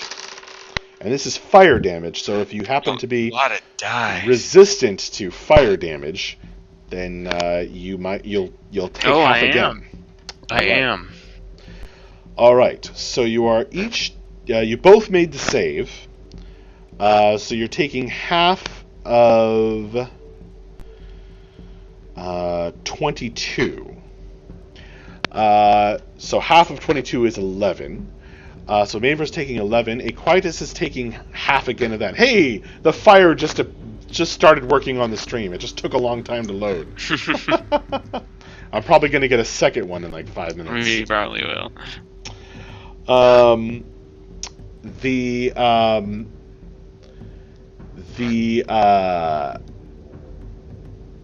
I take half of what was I 11. saying? You take half of 11. So it'd be 5. So the way temporary hit points work, if I take that damage, does that come off the temporary hit points or my actual you hit subtract points? the temporary Okay. hit points first. Cool. All right. The other hellhound sits down on its haunches, rests its chin on its huge curved claws, and lets out a plume of smoke from a nostril. Almost like a snore. Guys, we should have done that. It's calm for the moment.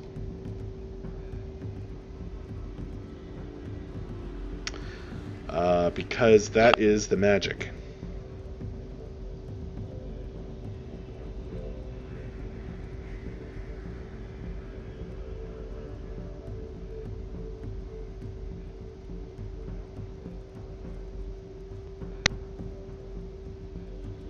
It's like, calm.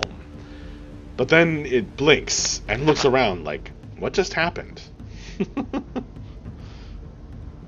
Cordy, your turn. All right. I want to move up here. I think I can get there, right? Yep, I think. Alright, moving up the stairs will cost double. Dear, that's silly. All right. I guess I'll do. Can you look through the tree? Like, is the tree transparent? It is. Okay. It is semi-translucent. So if I'm at the top of the stairs, can I see the hellhound that's up diagonally from me? You can see one of the hellhounds. Not the one around the corner, but the one that's up by Mavra. Yeah. All right. The northern one. Cool. I think he needs to chill out, so I'm gonna cast Chill Touch. Alright, a ghostly hand, a skeletal hand flies out from your hand and attempts to touch him. I don't know how the spell works. You want to click the name of the spell? It's in the chat. So it ghostly skeletal hand. It's a ranged attack. It's a ranged spell attack. So I guess Let's see it. would roll for a ranged spell attack. Yeah, it might already be on your character sheet. Let me double check. That work? I think that worked. Oh damn! It looks like it. Yep, nice. A 25 will certainly hit. Go ahead and click the words "Chill Touch" in the chat to roll the damage. 3. Really overkill on the hit. You've done now. You've done radiant and necrotic to it. And we're right between and the fire. You hit it for 3 damage. The skeletal hand brushes against it and rots away a very small patch of its skin. Still, though, It feels that and yelps. Is that the end of your turn, Cordy? Yeah, I think that'll be my turn. Bref. Well, first of all, Bref has never really been much of a dog person, at least not when those dogs are spewing fire from their mouths and makes him mad. He's gonna go into a rage. Okay. So, Roar! 1, 2, 3, 4, 5, and introduce this little puppy to his good friend Chock-a-Block. Okay. And I'm gonna attack recklessly. Bref, can you move 1 square further? I believe I can, yes. Well, that would give Oh, you flanking. And then I don't have to attack recklessly. Correct. Could we officially move to have the name of that ability changed to attacking breathlessly? Sure. That'll be 25 to hit. 25 will certainly hit. 14 bludgeoning damage. 16 bludgeoning damage. Ah, from rage. An incredibly powerful blow from your maul, now called Chock-a-Blocka, even though it has a different name written on it. Spins the burning hound around in a circle. There's a loud cracking sound as some of its bones, no doubt, buckle, and its muscly body is rocked by the powerful attack. It is heavily damaged. It's leaking black, smoking ichor from all of these wounds, and and it's actually like dented where you've hit with your mighty maul. Duncan wants to remind you all of what you're killing. Do you see this? How could you kill this cute little face? Hi, Duncan. Thanks. And that'll be the end of my turn. All right.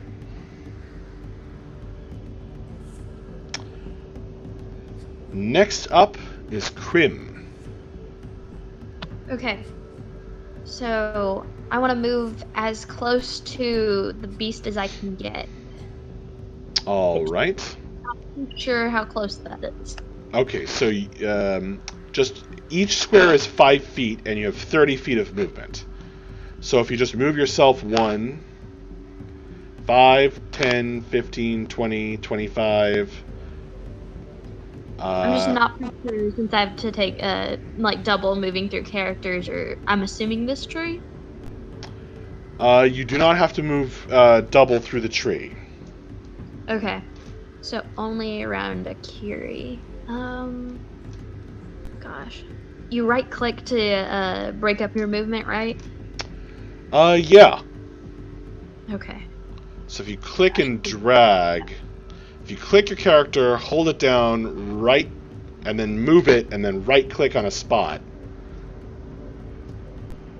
I think that'll create a waypoint. You're using the ruler instead of the select tool, though. So use this. Yeah, use the select tool. Yeah, hold down, and then move, and then right-click after you click and drag.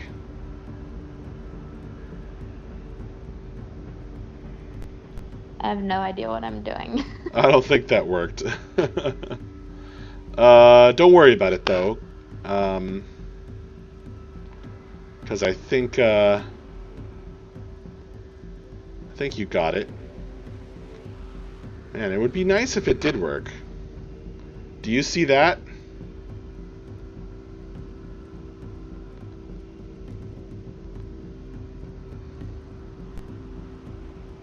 Yeah, I see that.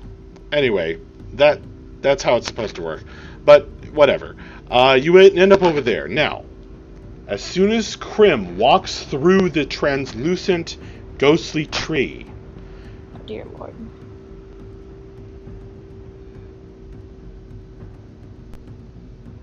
There's another magical noise. Meow, meow, ch.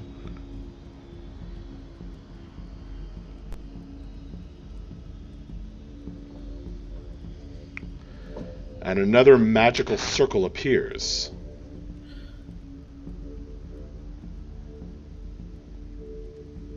But is that it? That's all that happens for the moment. Okay. I want to attack the Hellbeast with a quarterstaff. All right. So click the quarterstaff attack on your character sheet.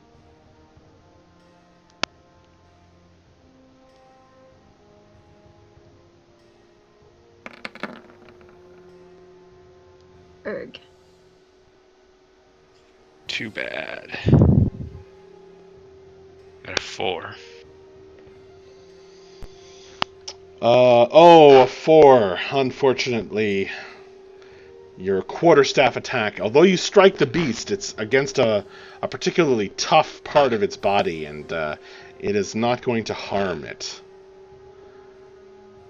It's a shame. Yeah, at least you hit it. All right. That is the end of Crim's turn. That brings us to Bella. All right, I'm finally going to come in and see what all of the fuss is about. Yes, there's been quite a commotion.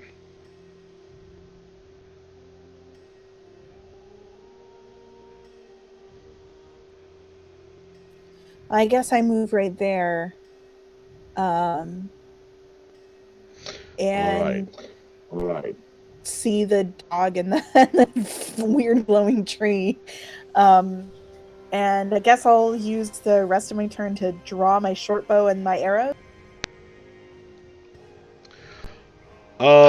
Okay. Yeah, if you didn't have those out, then No. Yeah, you pull out your bow, you ready an arrow. Since it's been pretty tense, you probably had that at the ready. I'll let you do that as a bonus action in this case. Oh, okay. Well,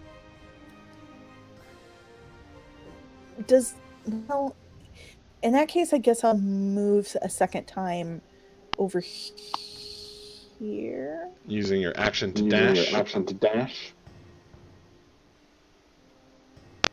Yes, I'll move there. Hopefully not having as much of a blockage between me and the dog. Okay. I'm done.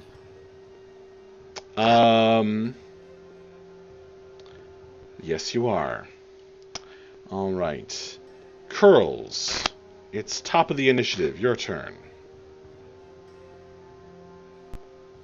Alright, so I'm going to move this way 1 square, just so I have a better look at the Hellhound.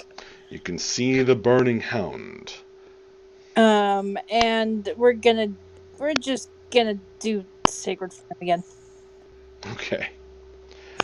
It attempts to dodge out of the searing light shining down from Jwerk's radiance, and unfortunately it is going to make the save again.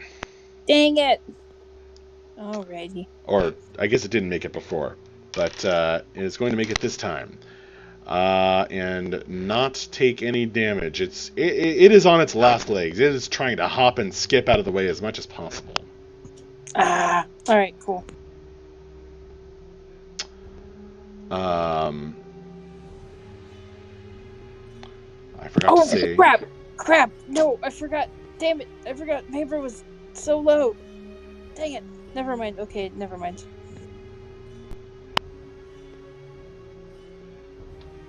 All right. Aquitus' turn. All right. Aquitus is going to got this one down here that's calm, and it seems to be revving up again. Right. At the sight of its compatriot being absolutely destroyed by you guys. Right. And that one up there. And this circle just appeared. Okay, I'm gonna Eldritch Blast this one up here. Okay. With no acid. From your current position, it will get cover against you. Because Mavra is between you and Because it. of Mavra. Okay. What if I move 5 feet to my right? Well, then there's Mavra and Krim. So same Can I move thing. there? Maybe you could move northwest Okay. 1 square. Okay. How's that? And then I'll Eldritch Blast it from there. Unless I want to... Yeah, that's what I want to do. Ooh, a 10. 10 to hit. 10 to hit will not strike the burning hound with your eldritch magic from beyond the stars. Alright. The blast flies wide. Is that the end of your turn, Equitus? It is. Okay. Mavra. Do I still have Bardic Inspiration? You do. Okay. I'm going to attack.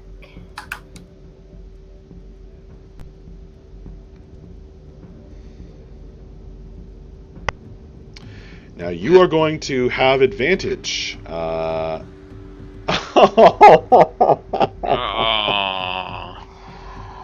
Unfortunately. I was gonna say you're flanking, but that doesn't matter.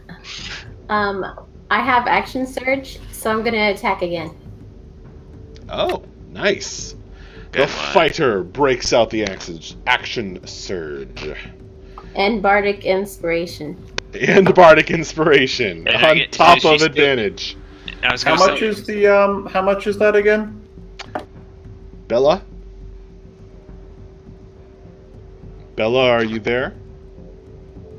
Sorry, yes. Let me just look it up real quick. No problem. I'm scrolling up in the chat. And didn't you drop it You in get the a chat? D6. You can add the D6. You can add the D6 to any ability check, attack, or saving throw, and you can roll before or after your throw. But you So have let's say 20 to hit. yeah. This says... Oh, yeah. Okay. A You're right. 6! Wow, so that 14 becomes a 20. So that's what she's got. An amazingly inspirational, what was it, a recitation of something? It was like It was more of like a loud blast of bagpipes behind her head. A loud blast of bagpipes behind your head just suffuses you with an inspiration and lends weight to your heavy warhammer as it comes crashing down on the burning spine of this hellhound. Roll damage. 9 bludgeoning damage. There's an incredibly sickening snap as it lies broken upon the ground. Its whole body begins to crumble to ash as its life flees, and all that's left behind is this burning husk of a hound. Mavra's blow, combined with the inspiration, has laid this hellhound low. Do you want to do anything else, Mavra? Or maybe Okay. move. Oh. Just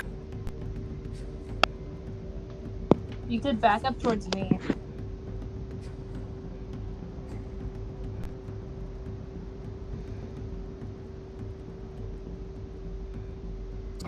Okay. avoiding the tree. Yes. Okay.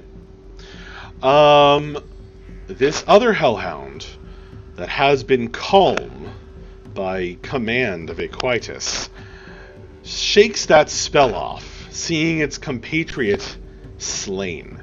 The magic having been broken on its circle, it is going to come bounding up and let forth its own fiery breath.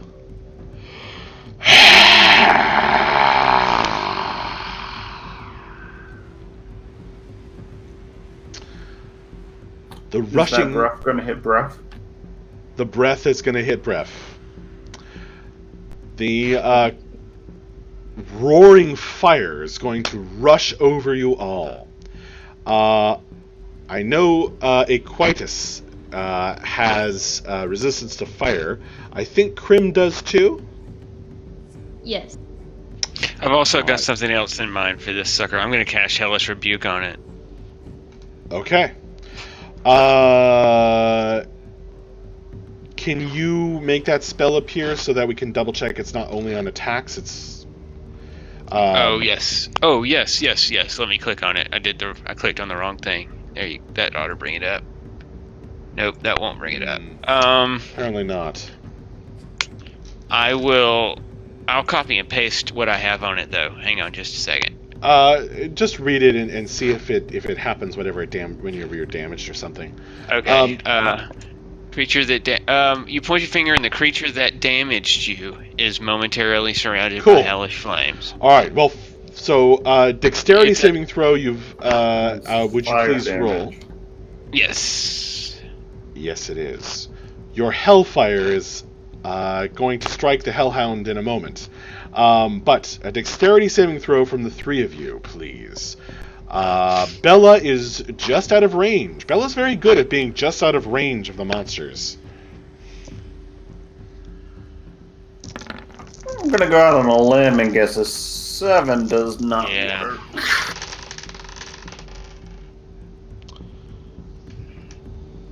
No limb needed. It does not work. The curling hellfire from the throat of this hound, the glow rushing up through its chest and out of its mouth, engulfs you all. None of you made that save. You all are taking the full brunt of it, except that 2 of you are resistant to fire. So, Bref will take...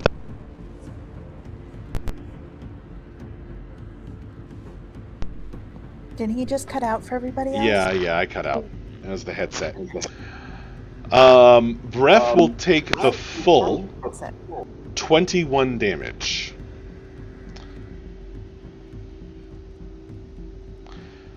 The other 2 of you, since you are both resistant, you're taking half that for 11.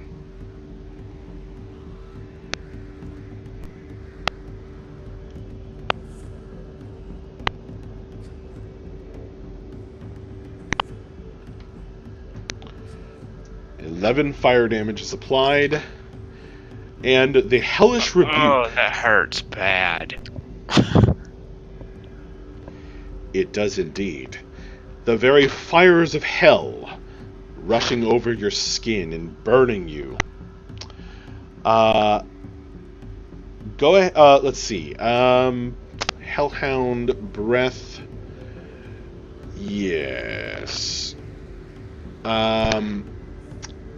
Neither of you is concentrating on any spells, so you don't have to make any save. There was something else I was trying to remember. It's gone, I think. So... Hellish Rebuke. Hellish Rebuke. Once again, it doesn't even flinch as the fires come out of your magic, your spell triggers in response to the damage attack. Your fire rushes over the hound, and it is left untouched, totally unharmed by your flames. Oh, okay. Now I get it. That hellhound can bite me in the butt. Cordy, it's your turn. All right. I want to move up to Mavra, and I will cast Cure Wounds. Okay. At first level, and that's 7 healing. The very power of nature courses through your injuries, and you heal 7 points, Mavra. Bref, it's your turn. As mentioned previously, Breath is not much of a dog person. Question for the DM. These cornery squares here that I'm just moving myself to demonstrate, because I cannot figure out the ping, are those occupiable? Yes. Okay. I'm going to move down here and introduce my good friend Chock-a-Block to this puppy and see how it enjoys that. All right. Does that mean something? And I am going to attack recklessly. Okay. Was somebody 12. else? 12. Are you still raging? Yeah. Okay. I wasn't sure if that increased the attack. No, it does not. It increases the damage, not the attack. Gotcha. Was somebody else asking a question there? I am too busy putting out the flames on my body to focus on making a proper strike. That makes complete sense. Anyone would be. Somehow, Jeremy, I think you're pinging like off to the left of the map. Yeah, it looks like it's off. Yeah. I don't know how you did that, but hey. Krim, it's your turn. He's just like halfway in the wall. Okay. Em raised a good point, though, earlier in the chat. Like, did Brev take half damage because he has rage, though? No, that's only bludgeoning and piercing and slashing. Okay. But that's an excellent... That was an excellent question. Yeah, I was like, wait, Okay. no, he was raging. That should have only been half. But no, it's not. Okay. I am not going to move from this tree because I'm afraid as soon as I stop touching it, there's going to be another hellbeast to face. So I'm going to wait until this other hellbeast is dead. I don't like that laugh at all. Yeah, seriously. Okay. I think I'm going to use my javelin on the beast since that's like the only long range weapon I have that doesn't include fire. So. Right. And I'm going to tell Aquitas to duck so he can get out of my way. And I do that. Well, Aquitas, if you want to drop prone, that is actually but a then legal... That would take my action to get back up, right? It would. Otherwise, she's gonna be. She's gonna be. No, it wouldn't take your action to get back up. It would take half your movement to get back up. Half my movement. But until you get back up on your turn, you would be vulnerable. But your turn's soon. I can risk that. You just like crouch a little bit. I mean, whatever the DM says. It's either drop prone or it's not really going to help. I really feel bad about being vulnerable. Yeah, you're. All right, so it will be a little bit harder to hit the Hellhound. Go ahead and make a javelin attack.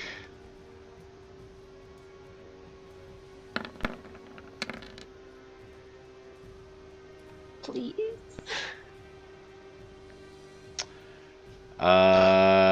Do you have any other bonuses? I don't think so. You're actually going to miss because of Aquitas being in the way. Seriously. I'm sorry. Couldn't have ducked. I mean, I'm so afraid I'm about to die. It was. So I lose the javelin. Hang on. You do not lose the javelin. It's lying on the ground. Awesome. So I just need to pick it up eventually. Yep, you can just pick it up after the combat. Okay. Bella. All right, I'm going to go ahead and I'm going to cast Healing Word on Crim, I guess. Okay.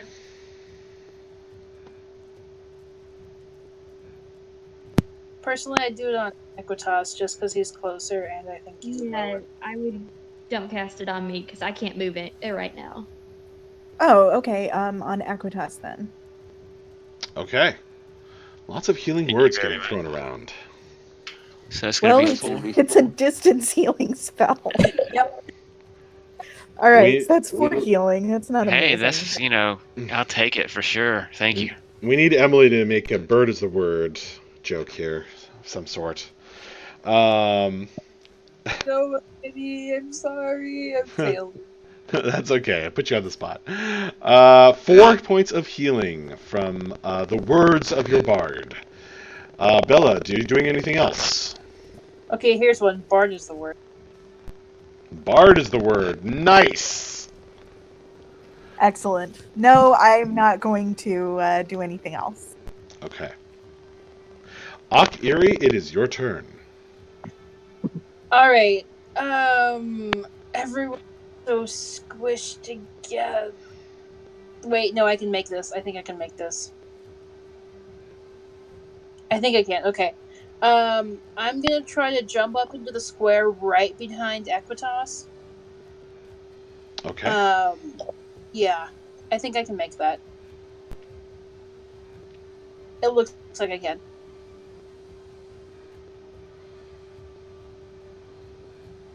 Yeah. But your movement is 20 when you're not flying? 25.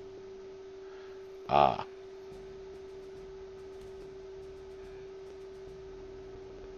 Wow, well done.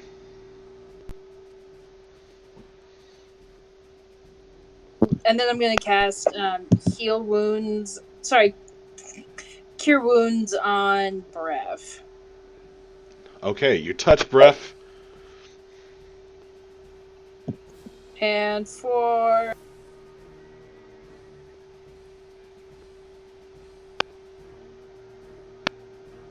12 points of blah, blah. Much appreciated. That's a lot. A lot of healing is applied. All right. Is that the end of your turn, Ak-Iri? Yep, I'm good. All right. The power of Zhurk flows through breath, closing his wounds partially. Aquitus, it's your turn. All right, I am going to point a finger at this guy here, and I'm going to Eldritch Blast it with no acid. Okay. So that's going to be a 22 to hit. Well, that will certainly hit, applying 6 eldritch damage to the beast. Oh, and that's actually going to be 7 because of the gash.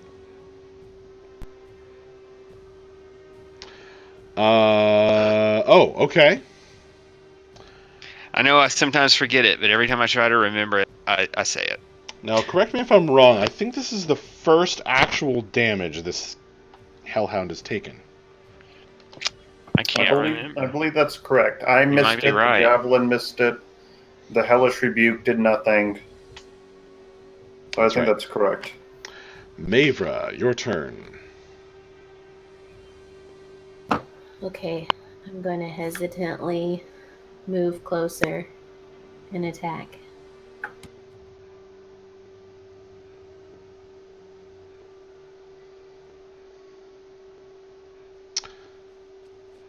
All right, a 13, is it? All right, that will miss. The Warhammer striking the hound, but doing no damage as you have struck one of the heavier, muscular parts of its body.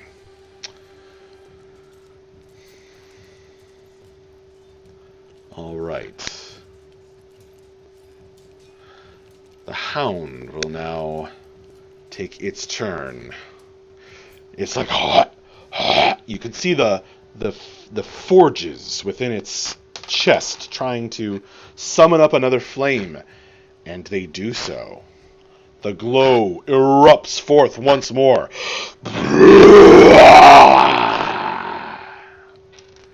This devastating hellfire that it is going to happily hit 4 of you with. Actually, 5, 10, 15. I think Crim is going to end up being too far. I hope so. This sucks. I just realized I'm totally in the middle of that. Crim is just out of it. You feel the heat, but not the flame doesn't actually strike you. Okay, so I'll feel it. Oh, but I've got to save from this. I've got to save.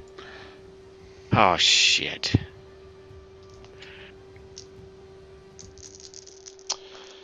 Quietus dodges into the fire instead of out of it. That's a straight dex, right? All right. I want to know if... Dex save. Oh, wait.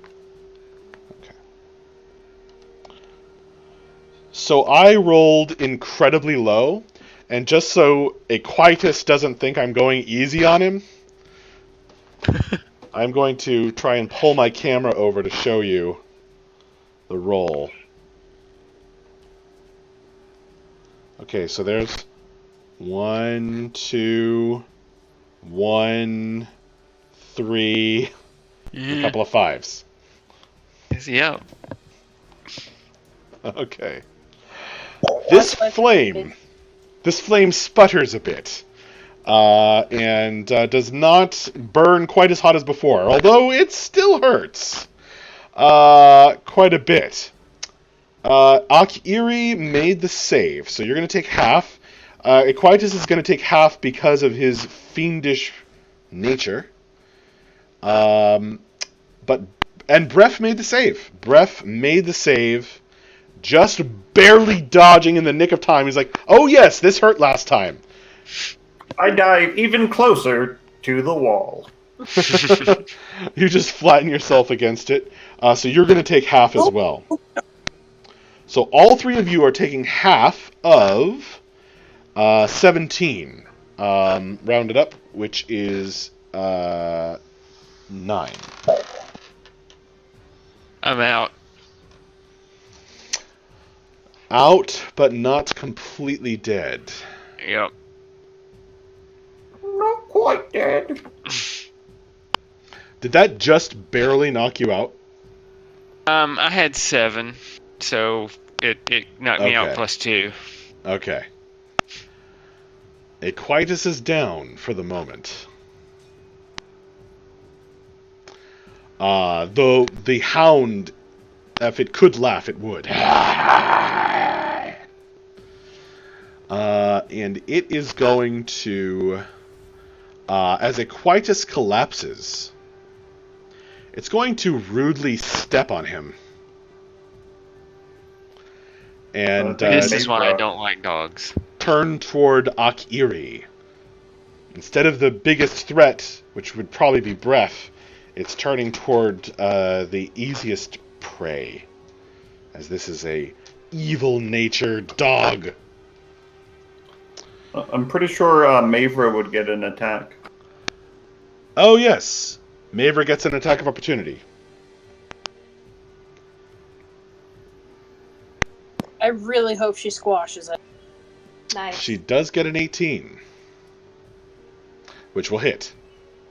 For 10 bludgeoning. Ouch! That probably wasn't worth it to insult the unconscious Equitus.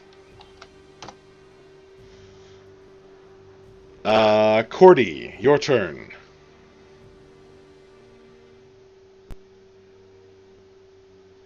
All right.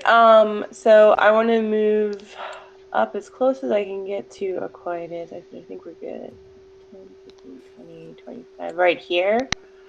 And I'm gonna cast Cure Wounds on him to bring him back. Okay. Thank you. 10. All right. Much appreciated. All That's right. Very nice. And Quietus, you wake up and breath comes back in your lungs. Your eyes shoot open, and as you roll around, the hound is in with his enormous claws, is sort of forced to step off of you, which I'll roll Fuck off me. random direction that it steps off of you, which will be right back to where it was. That's right. Get back over there, bitch. All right, and let me get the X off of you. Does forced movement provoke attacks of No. opportunity? In this case, it will not. Oh man. I'm not sure Akiri has a melee weapon out anyway, but in any case, it does not. No. Well, okay, I have a mace, but there's no way I'm ever using that thing. I'm just waiting to get rid. All right, that makes it Bref's turn. Go, bro. All right, one more reckless attack against this very bad puppy. Okay.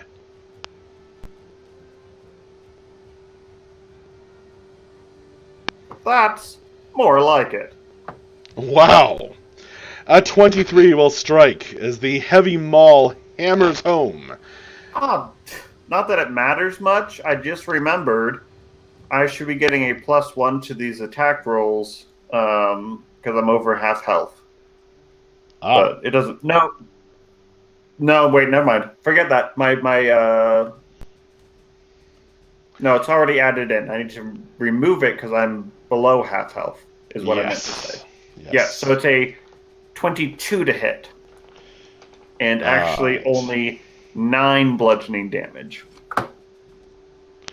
Okay. 9 bludgeoning.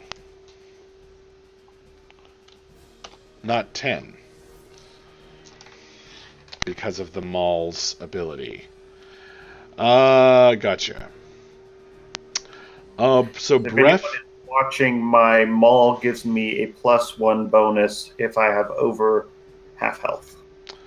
Because of its backstory with Captain Fairweather, I think. Yes, indeed. All right. Thank you for clarifying that. And Bref has struck home. This hound is now also looking pretty damaged. It's starting to wonder, even as its rage burns hotter, if it's going to survive. Krim, it's your turn. Okay, so I can't make an attack, but I am gonna say, if anyone would like to heal me, that'd be great. Yeah, I think I'm still gonna. I'm gonna move just down diagonally, but still touching the tree, so no blue runes will appear. Okay.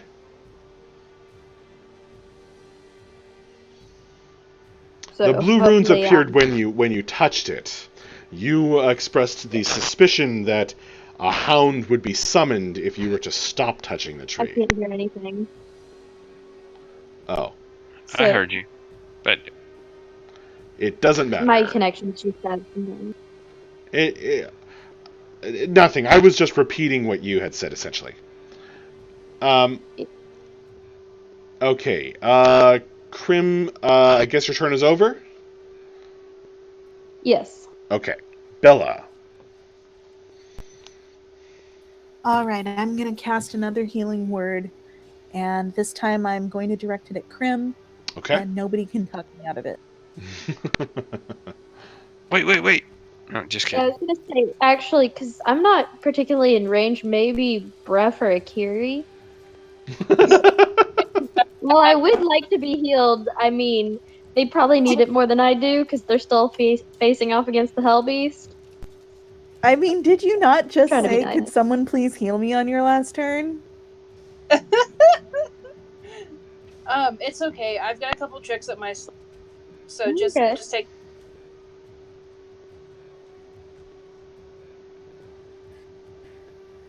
Oh boy, and my page just froze. All right, I'll roll it for you if you like. What's the dice? It's 1d4 plus 3. Okay. I got a 3, so plus 3, that is 6 points of healing to Krim.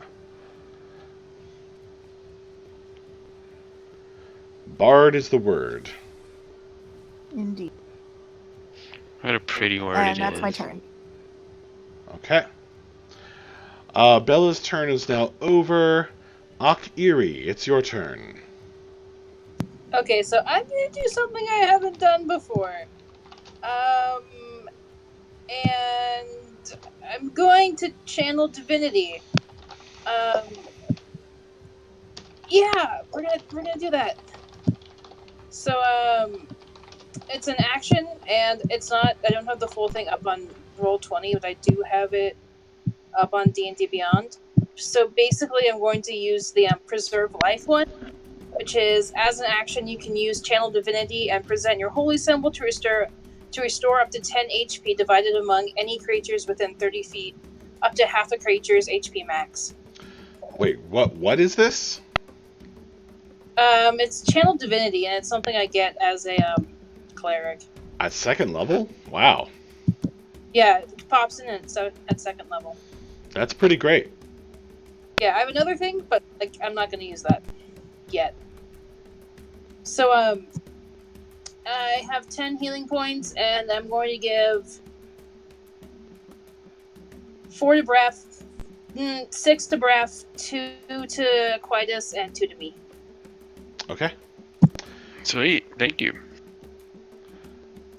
Party favors all round. Much appreciated. Basically. And then yeah, go ahead. back. Yeah. Okay. I'm going to go join Bella, actually. All right, you're just moving in a straight line there? More or less, yeah. Well, is it more or is it less? Yeah, that's what I'm doing. Okay. Aquitus, I believe it is your turn. Alrighty, I am going to Eldritch Blast that sucker again. All right. With You 10 have plus had 1. terrible attack rolls. I know. It does get plus 1, but I'm sure that doesn't help. The Eldritch Blast will not connect. It hops nimbly out of the way, the hound still coming at you, with and its that 13 flaming jaws open.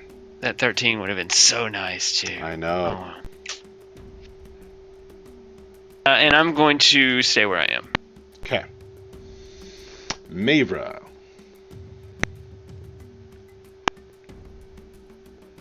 I'm gonna move 5 feet and attack. All right, with advantage from flanking. Ooh, advantage. So a 15. Your warhammer strikes home upon the beast. You hear the snap of one of its smaller ribs as it crunches inside. Go ahead and roll damage. 8 bludgeoning damage. And the dwarf woman's hammer leaves a nasty mark in the dark-skinned side of the burning hound. It yelps in pain and turns its burning coals eyes of hatred toward you, Mavra. And it is going to go next. Unless you want to do something else, Mavra. No. Okay. The burning bellows within its chest do not seem to have reignited the breath attack. So you guys are spared it, at least in this instance. It's going to lunge forward with its open jaws and try to bite Mavra.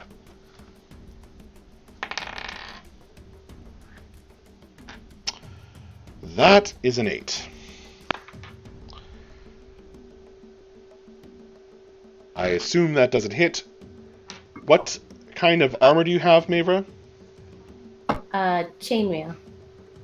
Its jaws catch on the steel rings of your chainmail and try to rip through it, but to no avail. Your strong dwarf-made armor protects you completely, and it just leaves sparks as its strange burning fangs rip off totally harmlessly. Go ahead and take your turn, Cordy. All right. I'm pretty tapped with all the healing, but I think I'm gonna. He's within 10. Is that considered 10 feet, or would I have? I guess I would move. I don't know. I guess I'll move up one.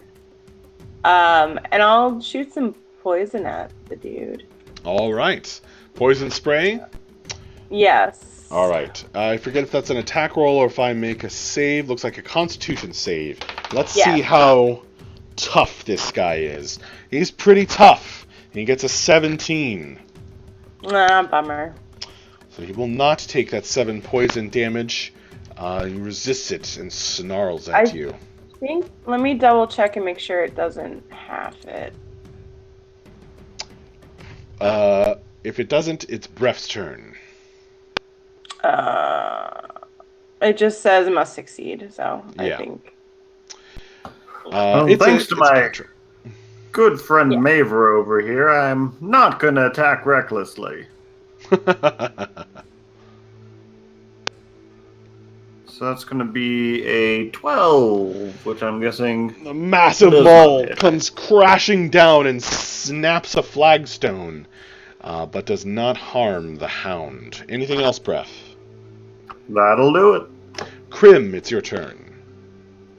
I am going to do absolutely nothing, because I am too terrified of summoning another hellhound.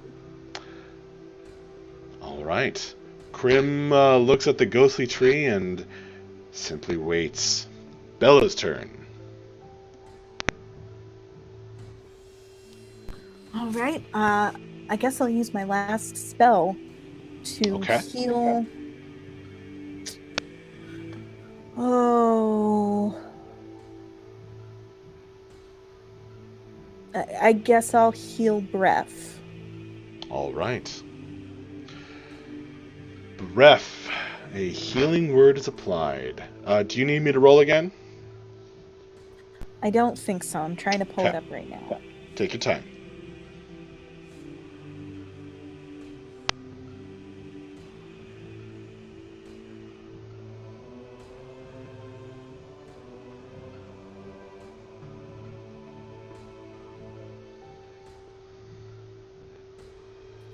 There you go. Excellent.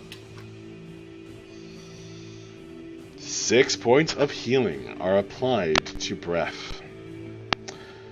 Bard is the word. Anything else? That's it. Okay. Actually, wait. I would like to move here and look down that hallway. Okay. You have dark vision, don't you?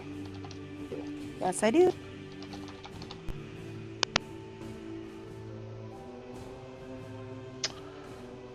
There is something rather odd. A sort of a stone plinth with something carved on top of it, just through that doorway. And it seems to open up to the north.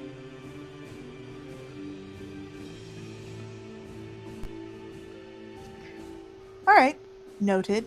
But no obvious bad guys, at least, so... No obvious bad guys. You can only see, like 20 feet further, in, because it's the side of a room. Or another, corridor, perhaps. Yeah, no problem. I just wanted to look down there. I don't think anyone had. There's a stone plinth with a strange carving on the floor. All right. But that was Bella's turn. It is Akiri's turn. Alrighty.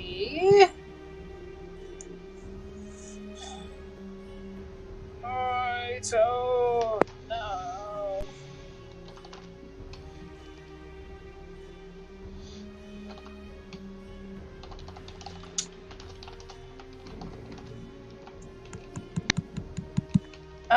Can I? Okay.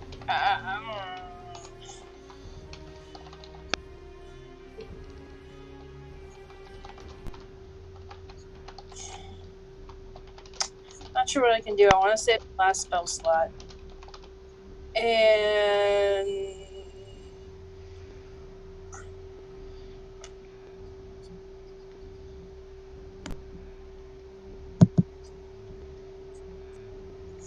can I try Sacred Flaming it from here? We'll try Sacred Flaming it from here. Why not?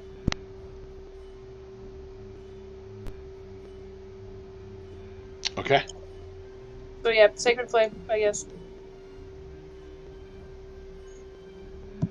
Alright. I gotta make a save. 14 dex. Sacred Flame is not treating you well. I made the save. Dang it! That's a whole. That was max damage too. Sorry. Yeah, never mind. It was almost max. All right, I'm out. All right. Ak-Erie's turn is over. The sacred fire of Jurk is not as effective as the healing power of the god of partying. Funny how that works out. Indeed. Aequitus, it is your turn. Alright, so Aequitus is going to, Aequitus. he was considering doing poison spray, but considering how dexterous that the wolf, the hellhound just looked, I think I'm going to Eldritch Blast it again. Alright. A 20 to hit. Finally you hit! It applies the 4 Eldritch damage. It's something. Indeed. And I'm going to stay where I am. The strange power that comes from beyond the stars affects the hound, dealing 4 damage. Mavra, it's your turn.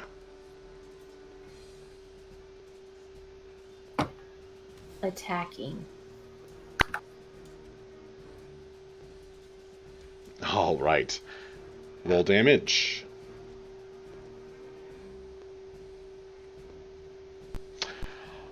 A strong blow, a mighty blow, a blow that does 6 bludgeoning damage and leaves the hound wobbling.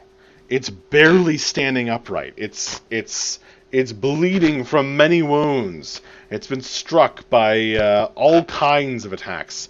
It is barely upright at all. It takes a big shuddering breath as the forges in its chest attempt to bring up its breath attack again. However, it's too weak. Thank Jesus. In the last desperate attempt, it's going to turn and bite Aequitus. Yeah. Aequitus, I get a 19 to hit you. Yeah, that hits. I have mentioned its flaming jaws before. Mm-hmm. They snap shut on your leg. You're going to take piercing damage and fire damage. So Fire damage will be halved. Yes.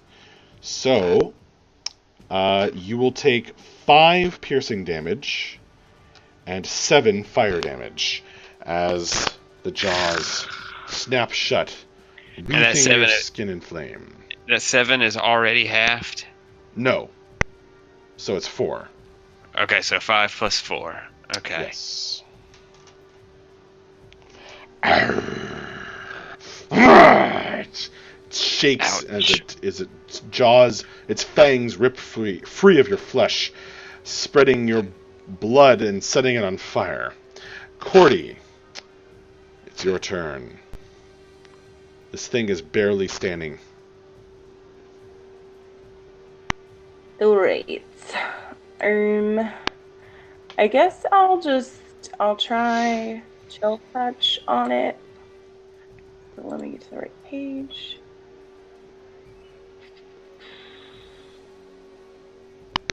Good job. All right. Go ahead and roll damage. That seems to be my go-to Hey, mistake, that apparently. might be enough. It is. Oh my How God. would you like to kill this thing? Describe how your skeletal hand does away with it. I think the skeletal hand should just like break its neck. I think that makes sense. The skeletal hand that applies necrotic damage reaches inside the hellhound's body and, with a squeeze, snaps its neck, rendering it lifeless. Radical. Its flesh burns away to ashes, leaving only blackened bones behind. Very swiftly. And as that happens, the magic circles begin to fade. Thank God. And possibly freeing you up.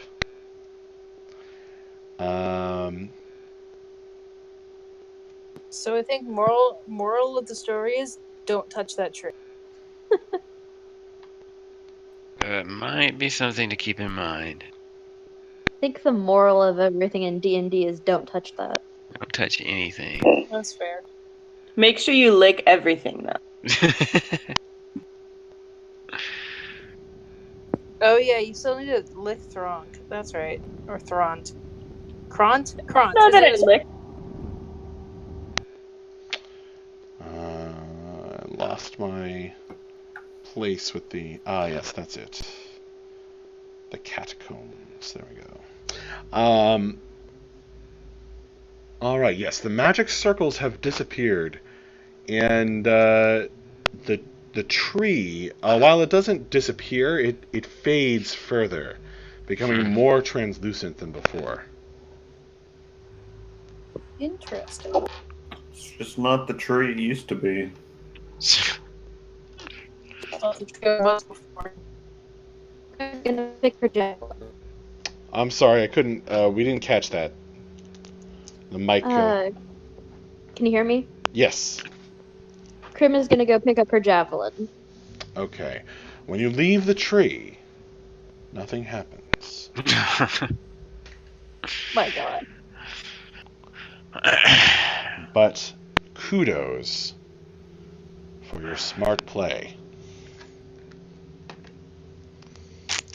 Preventing a third hellhound from appearing. So, you pick up your javelin.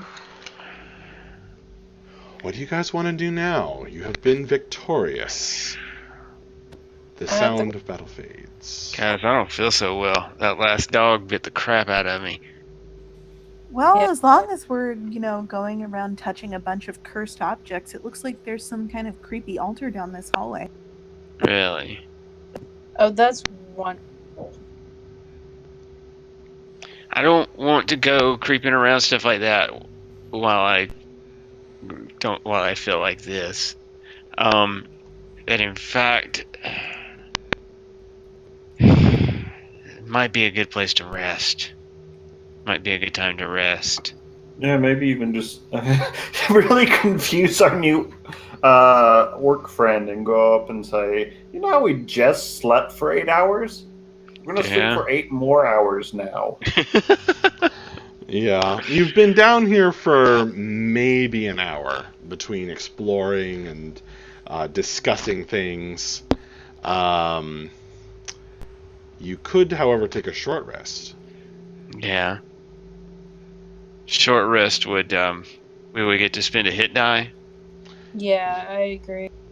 You would get to spend hit dice, and you could also use the Stray's staff. That's true, which I keep thinking I need to attune. How long does that take again? Just like not super long? It doesn't require attunement. Oh. Oh, sorry, I thought I did. Never And what mind. does it do again? I know I wrote it down here somewhere. What does the card say? Let me see. Since I am the holder of the card. Let's see. Stray's Staff of Good Rest. Indeed.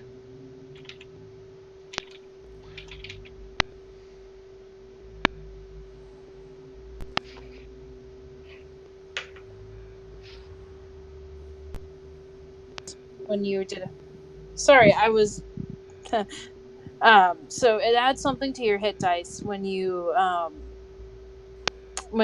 use a rest with it, but I don't have my notes with me at the moment, so I don't remember what. It lets you spend hit dice, bonus hit dice in special ways.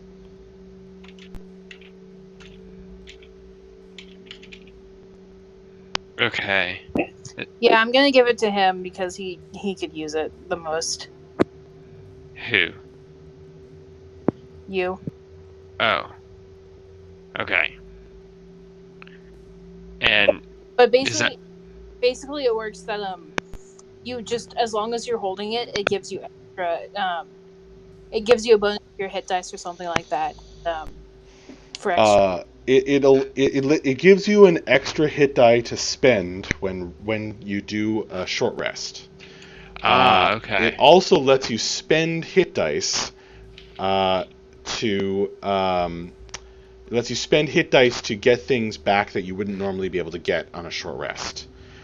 So it may not be best for Aquitus, because it would allow a spellcaster to get back a spell, or someone else use of a special ability by spending hit dice, including one bonus hit die. Yeah, I mean, I can use it, or if somebody wants to use it to get a spell slot, I can understand that. What I think I'll do is I'll cast Cure Wounds on Aquitus, and then I'll use the thing to get another spell slot back, so I still have one. Yeah, that might be a good idea. Yeah.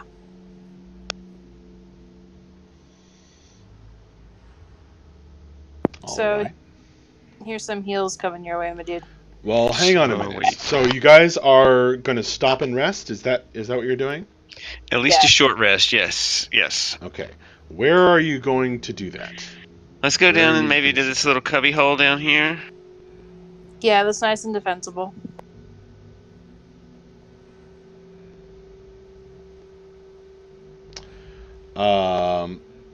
Could you move yourself, Bella?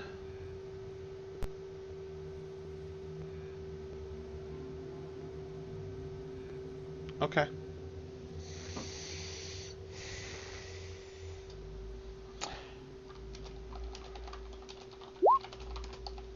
$13. Yeah. Nice. That nice. Alright. So you guys head down in there where the first hellhound spawned from. And you begin resting.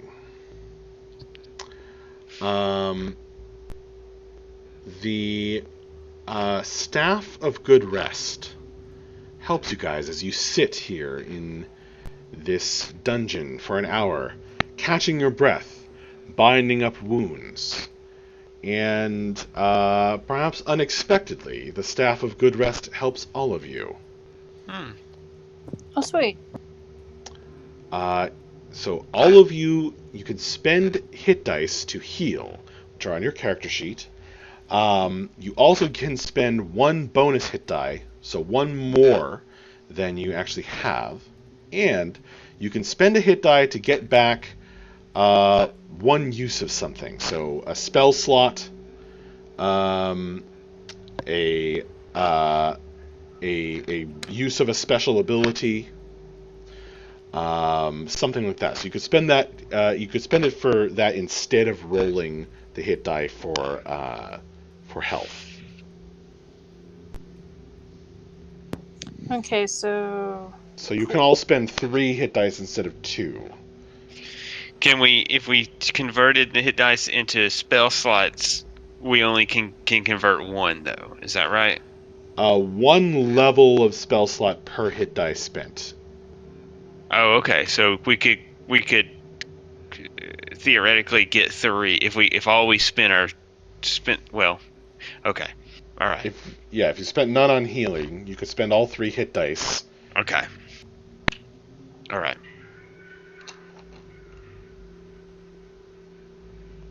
Okay. It's pretty nice. Stray's Staff of Good Rest brings a good feeling to all of you.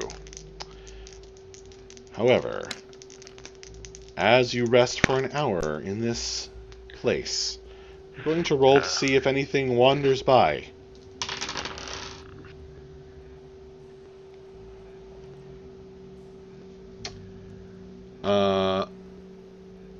Bella, roll a perception check for me.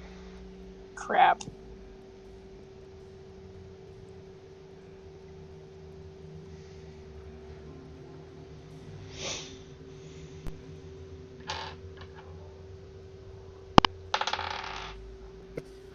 Sorry, I have to close my character. Yeah, of course.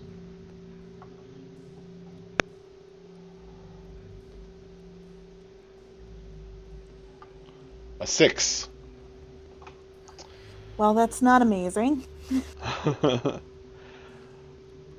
Bella, you thought you heard something, but when you look up, in the light of a recast light spell, we'll say, although you don't need it because you can see in the dark, there's nothing there. Well, it must have been my imagination. Indeed. That is a good question. As you guys rest for an hour, you have the opportunity to do all this. You're going to need to recast a light spell because that's going to run out on the rock. Who is going to be holding the rock? Is it going to still be Akiri? I mean, unless anyone else wants the rock. I mean, I don't Prim think has so. to recast it, I think. Yeah, I'm recasting it, but I don't really care who holds it. Okay. Yeah, I mean, it doesn't. I've got dark vision, so I might not be the best person to hold it. Cool. Just I'll do- give it to Brap. Just 'cause. All right. Brett loves shiny things. Hey. It's his lucky day. Well, I will say that if someone's holding it in a hand, Bref has a 2-handed weapon. Okay, that's fair.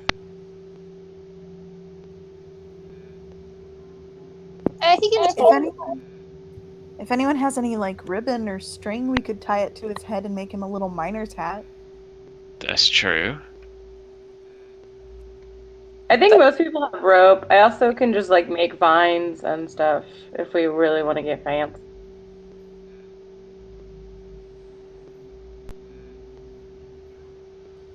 I'm in favor of making him a little mushroom hat with a light on the front. Yes. I mean, yeah. I agree. I mean, why wouldn't we do that? Can I try to like druid craft him like a vine fungusy looking tiara like around the rock? You can make him a daisy chain crown, absolutely. Radical. And Bref's brow is now alight. Okay. Well, all of this good stuff. All of this good stuff, as you rest, allows you guys, the opportunity to heal. You share some laughter as the crown of daisies appears on Bref's head and begins to shine with Crib's light. You stand up. You are refreshed.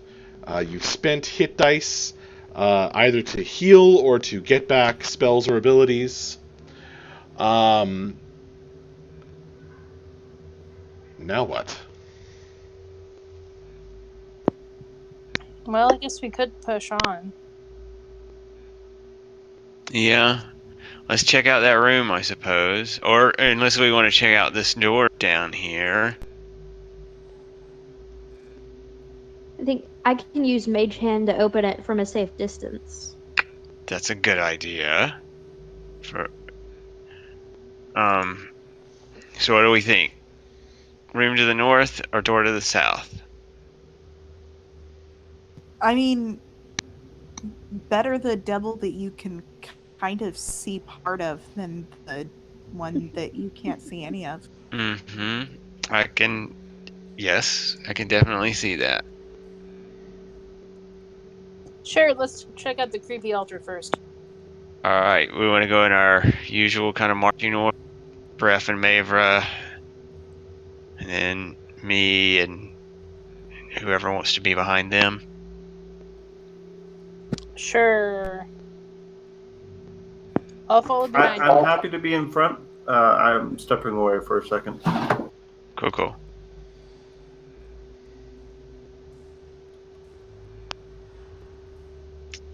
Alright. All right. Well, I'm gonna get up, sort of a little closer anyway and get ready to go. Same.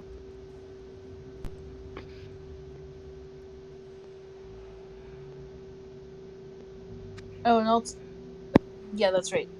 Bref has the light.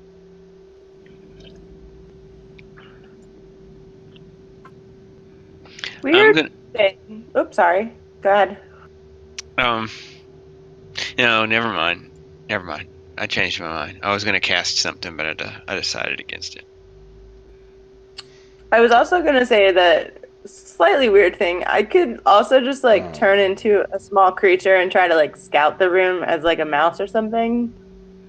Yeah. If we would like to do something like that. That brings up, I'm so excited about level 3. I've got such a good idea about what I'm gonna do for level 3. Don't you get your special thing? That one warlock? I get to pick out my, what do they call it? Pact. Yeah. Something. Yeah.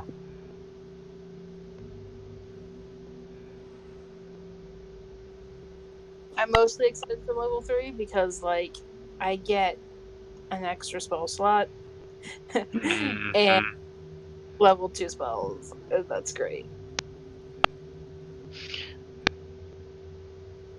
Well, I would say let's go ahead and go in, but I want to wait to put our less squishy people in the front. Yeah, same.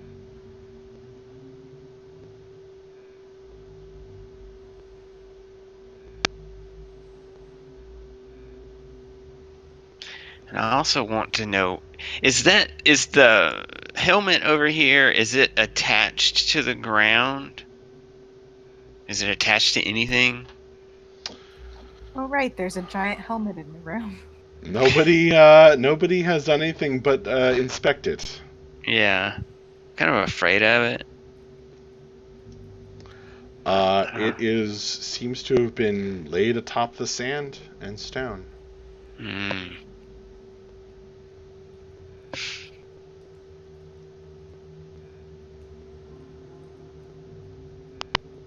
I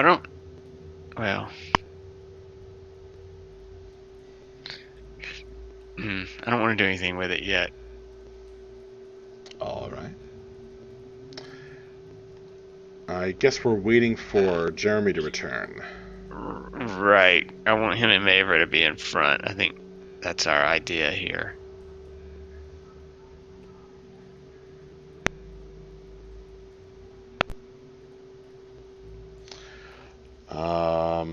Is anyone doing anything else other than getting into position to move deeper into the dungeon? Actually, I think I'm gonna go take a look at that helmet real quick. Sure.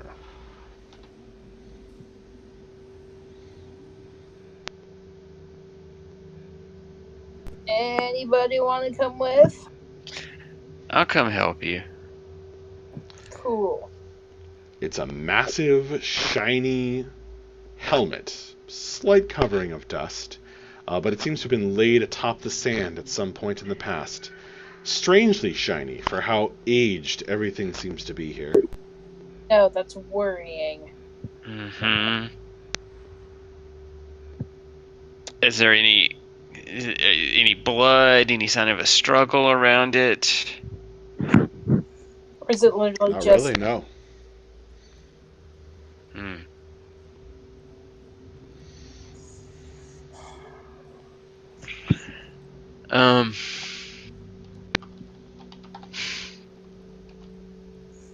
Is there anything around that I can, like, poke it with? That isn't me? Yeah, if I had a stick, I would use that, but I don't have anything long. Hey, Cordy, do you have a stick we can use? I have a staff. Do you want to come poke this thing, or do you have, like... Or could you, like, make a stick for us? I don't know if I can just, like, make a stick. I don't know what the limitations of it are. I mean, Druidcraft, like, makes small plants, right? Yeah. Like, I don't know if, like, a stick is, like... I guess you could grow a small sapling and... Yeah.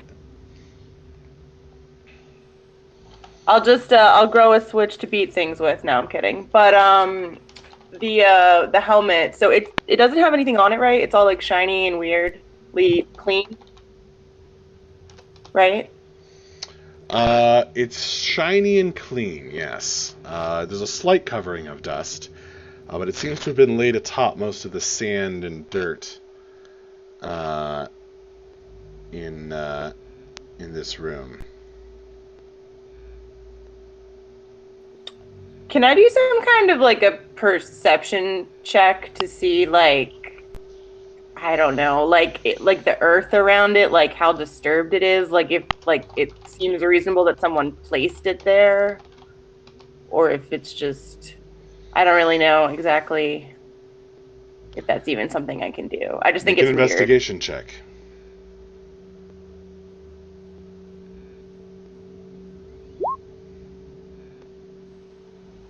Not bad. 15.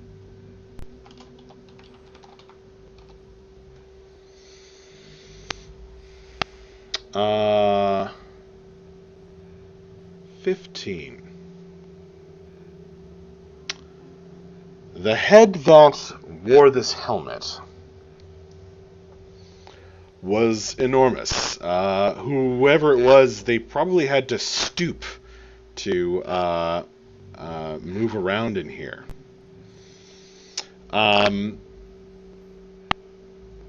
It is strangely undamaged. And seems to have been unceremoniously dropped on the ground. Considering how shiny it is, it's probably magical in some way. Yeah, exactly. But what that way isn't immediately clear. It looks like a noble knight's helmet, just curiously shiny and oversized. There's really, without, some kind of magical or preternatural ability to see the past, there's really no way that you could see any evidence of what's happened here. It just looks like it's been dropped.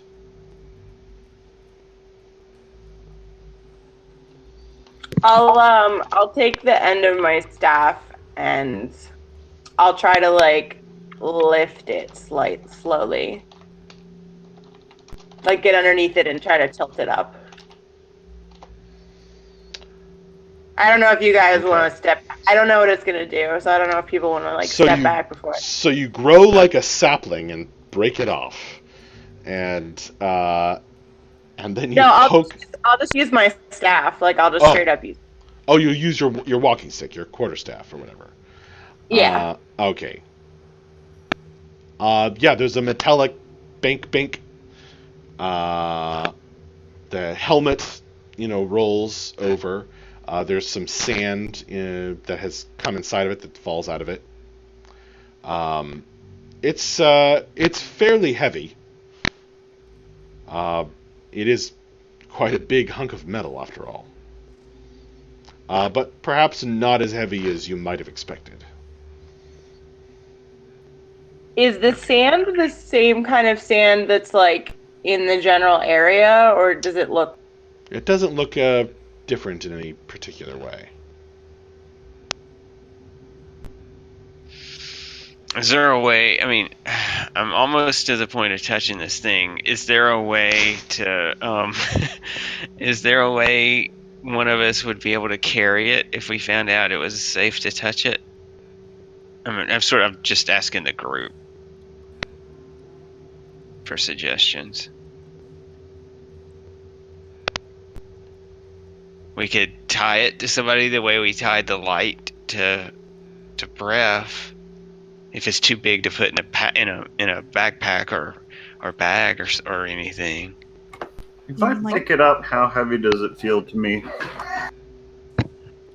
Okay, so Breath, you go over and you pick up the helmet. Yes, I pick it up. All right, so your guys are poking it with a stick, and Breath just marches up and grabs it with his bare hands and lifts up the helmet. Roll initiative. Breath, it shrinks. It shrinks down. I didn't do it!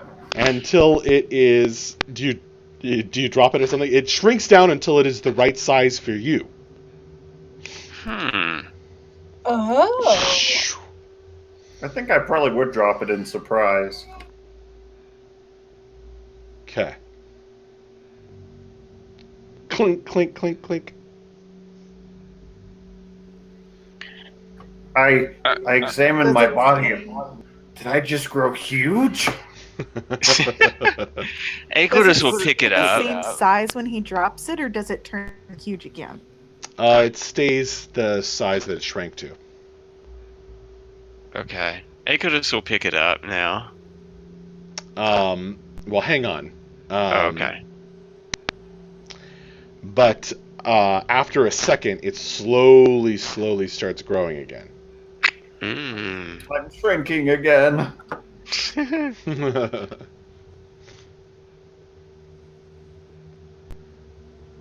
So you're gonna pick it up? Yeah, I'll pick it up and see if it does the same thing. Yeah, it molds itself as you touch it. It shrinks down. Two holes appeared that would allow your horns to stick out. Oh, look at that! I'm gonna put it on. Oh my god. Of course you are. Maybe it'll remove the gauge from. Yeah, probably. It does not. Dang it! All of a sudden, you feel amazing as this helmet sinks down over your head.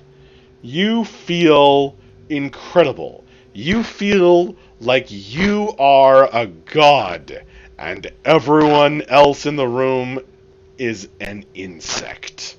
This helmet really gets me. You feel like... Insight check.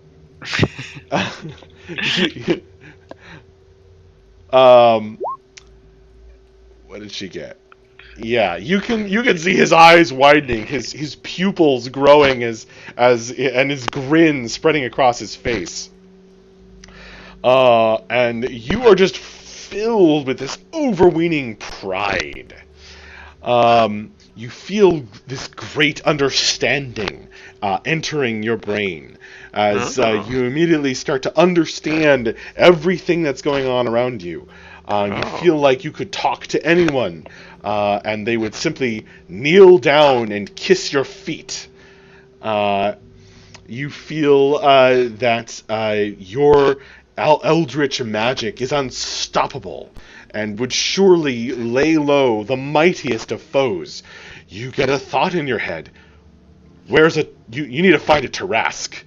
You need to find a Tarask and bring it down to show how incredibly mighty you are. It will take you but a moment with a snap of your fingers. I really like this helmet. You the weirdest look, like, oh no, what now? Guys, this helmet is awesome. What is it doing? Is it doing something? Is it talking to you? It's just, I feel like I could take on the world. Can you take the helmet I off? understand You can take everything. on the world. I don't really want to take it off. I mean, I guess I could. Why don't you try to take it off and see what happens? Yeah, you probably should anyways. I'll take it off, see what happens.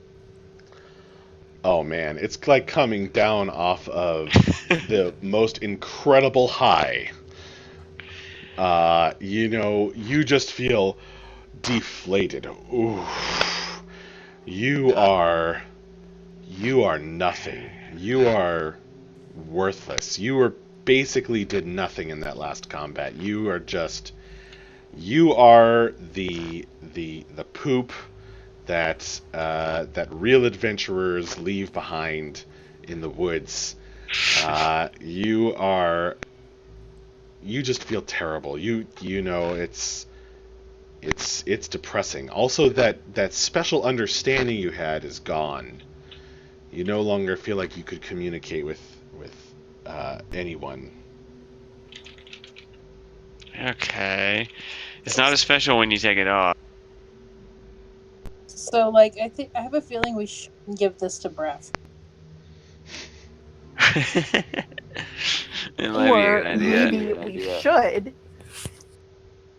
I think we might ought to have somebody look at it and tell us exactly what it is first. Yeah. Yeah, I agree.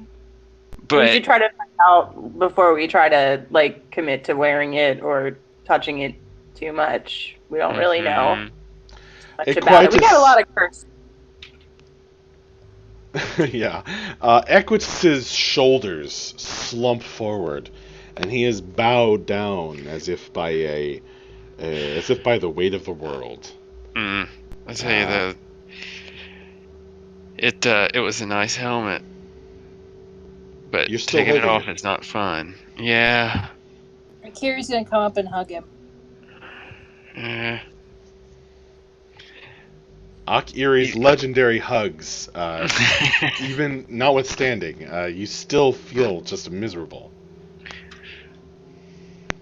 Well, maybe we should just take it and use it in combat situations. Yeah, maybe. I think we really ought to find out exactly again.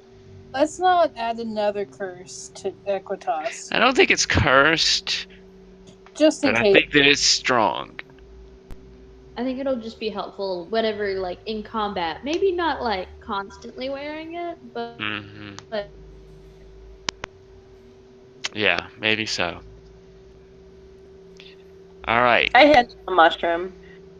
Will if I have possession of it, will it remain size for my head? So that I can put it maybe in my backpack? It seems to. Okay, well, I'm going to put it in my backpack. Alright, you put it in your backpack. You just feel blue. So very blue. Yeah, that sucks. Maybe one day. maybe it is.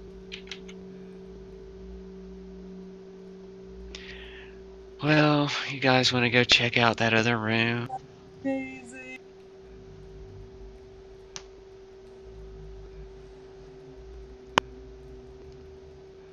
Blue. I'm that's all funny. for it. Alright. Is this the door room or the plinth room? The plinth room is what we were talking about. Probably Let's sacrifice. plinth it up.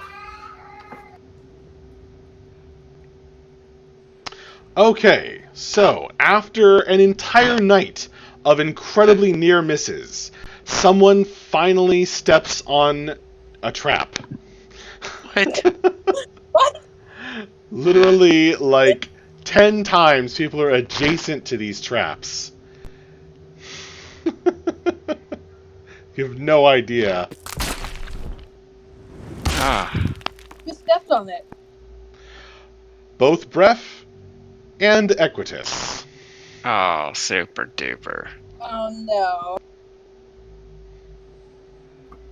Friends, I don't think we should be going into this plinth room. Just throwing that out there.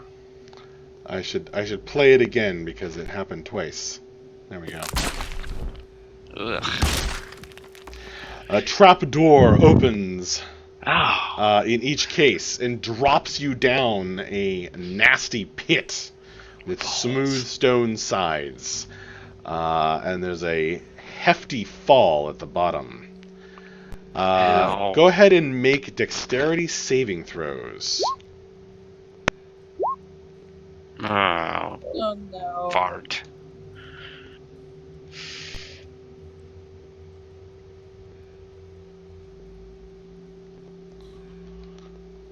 All right. What did you guys get? I'm not on the. I'm on a different tab. I got a 14. I got an Equitus 8. got an 8. All right. Bref, being a little more athletic, kicks out with his feet and hands, kind of instinctually, and like slows his fall somewhat, taking the skin off his hands a bit, but still not taking quite the bone crunching drop that Equitus does.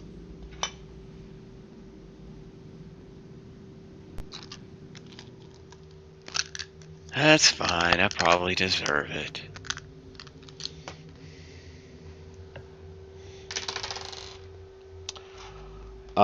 So you are going to take 10 damage, Equitus, as you crumple to a heap at the bottom of this 20-foot drop. Bref, you spread out and scrape some skin off in this sort of chimney, but you will only take 5 damage as you guys slide down. They are now each at the bottom of a narrow pit.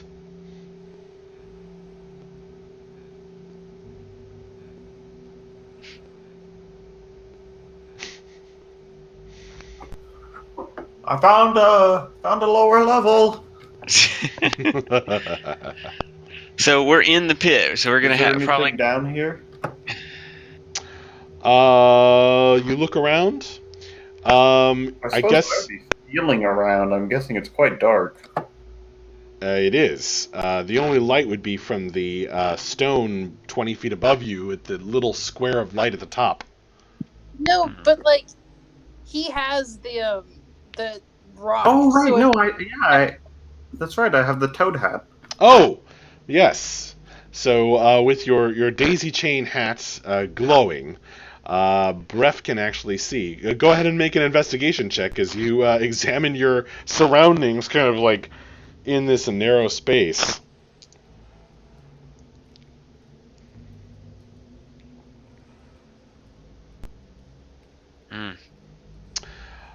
Well, there are some bones down here. Oh man, Swazi in Twitch chat says Aquitus sounds a little like Eeyore from Winnie the Pooh. Yeah, that was sort of what I was going for. The helmet.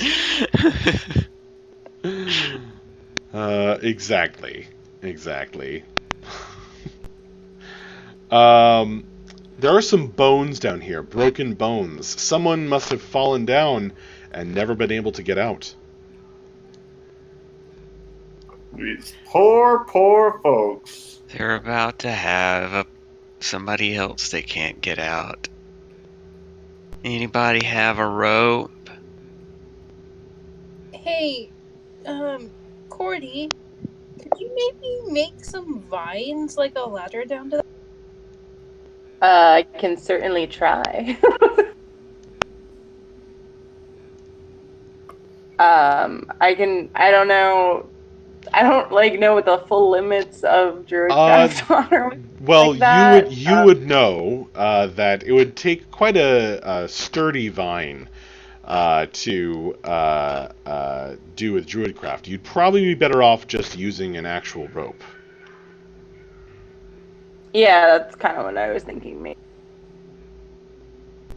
I do have a 50-foot rope, but I'm kind of down here. Yeah, you're on the wrong end of it. I have rope, so I can let down rope. All right. Are you anchoring the rope to something, or are you just going to try and pull them up? Maybe if a couple of us held the rope, we could try to hold the rope while they had tried to climb up the side. Okay. Does that sound like something we could do? I think there's enough of us that if we can even help them by pulling them up. Yeah, just a heave ho kind of thing. All right. So whoever's getting on this rope action, make a strength check. I'm gonna say Maver is. All right. I'm going to opt out. Oh, that. Yeah, I mean, I'm weak as hell, so. Well, but would it be a strength save or a straight strength? I hit the wrong.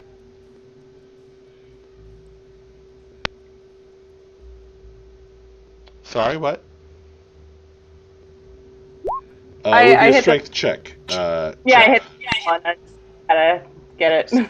Saves that critical fail at least. I'm going to recommend a protein shake regimen for the party. Yes, Lord. Well, you guys are pretty weak, but Mavra does most of the heavy lifting, and eventually you'll be able to pull them out. That was amusing. I'm just going to quickly get us going here, because it is time for us to stop. Yeah. Are you guys going to look around the corner? Sure. All right. So for next time, you can be thinking about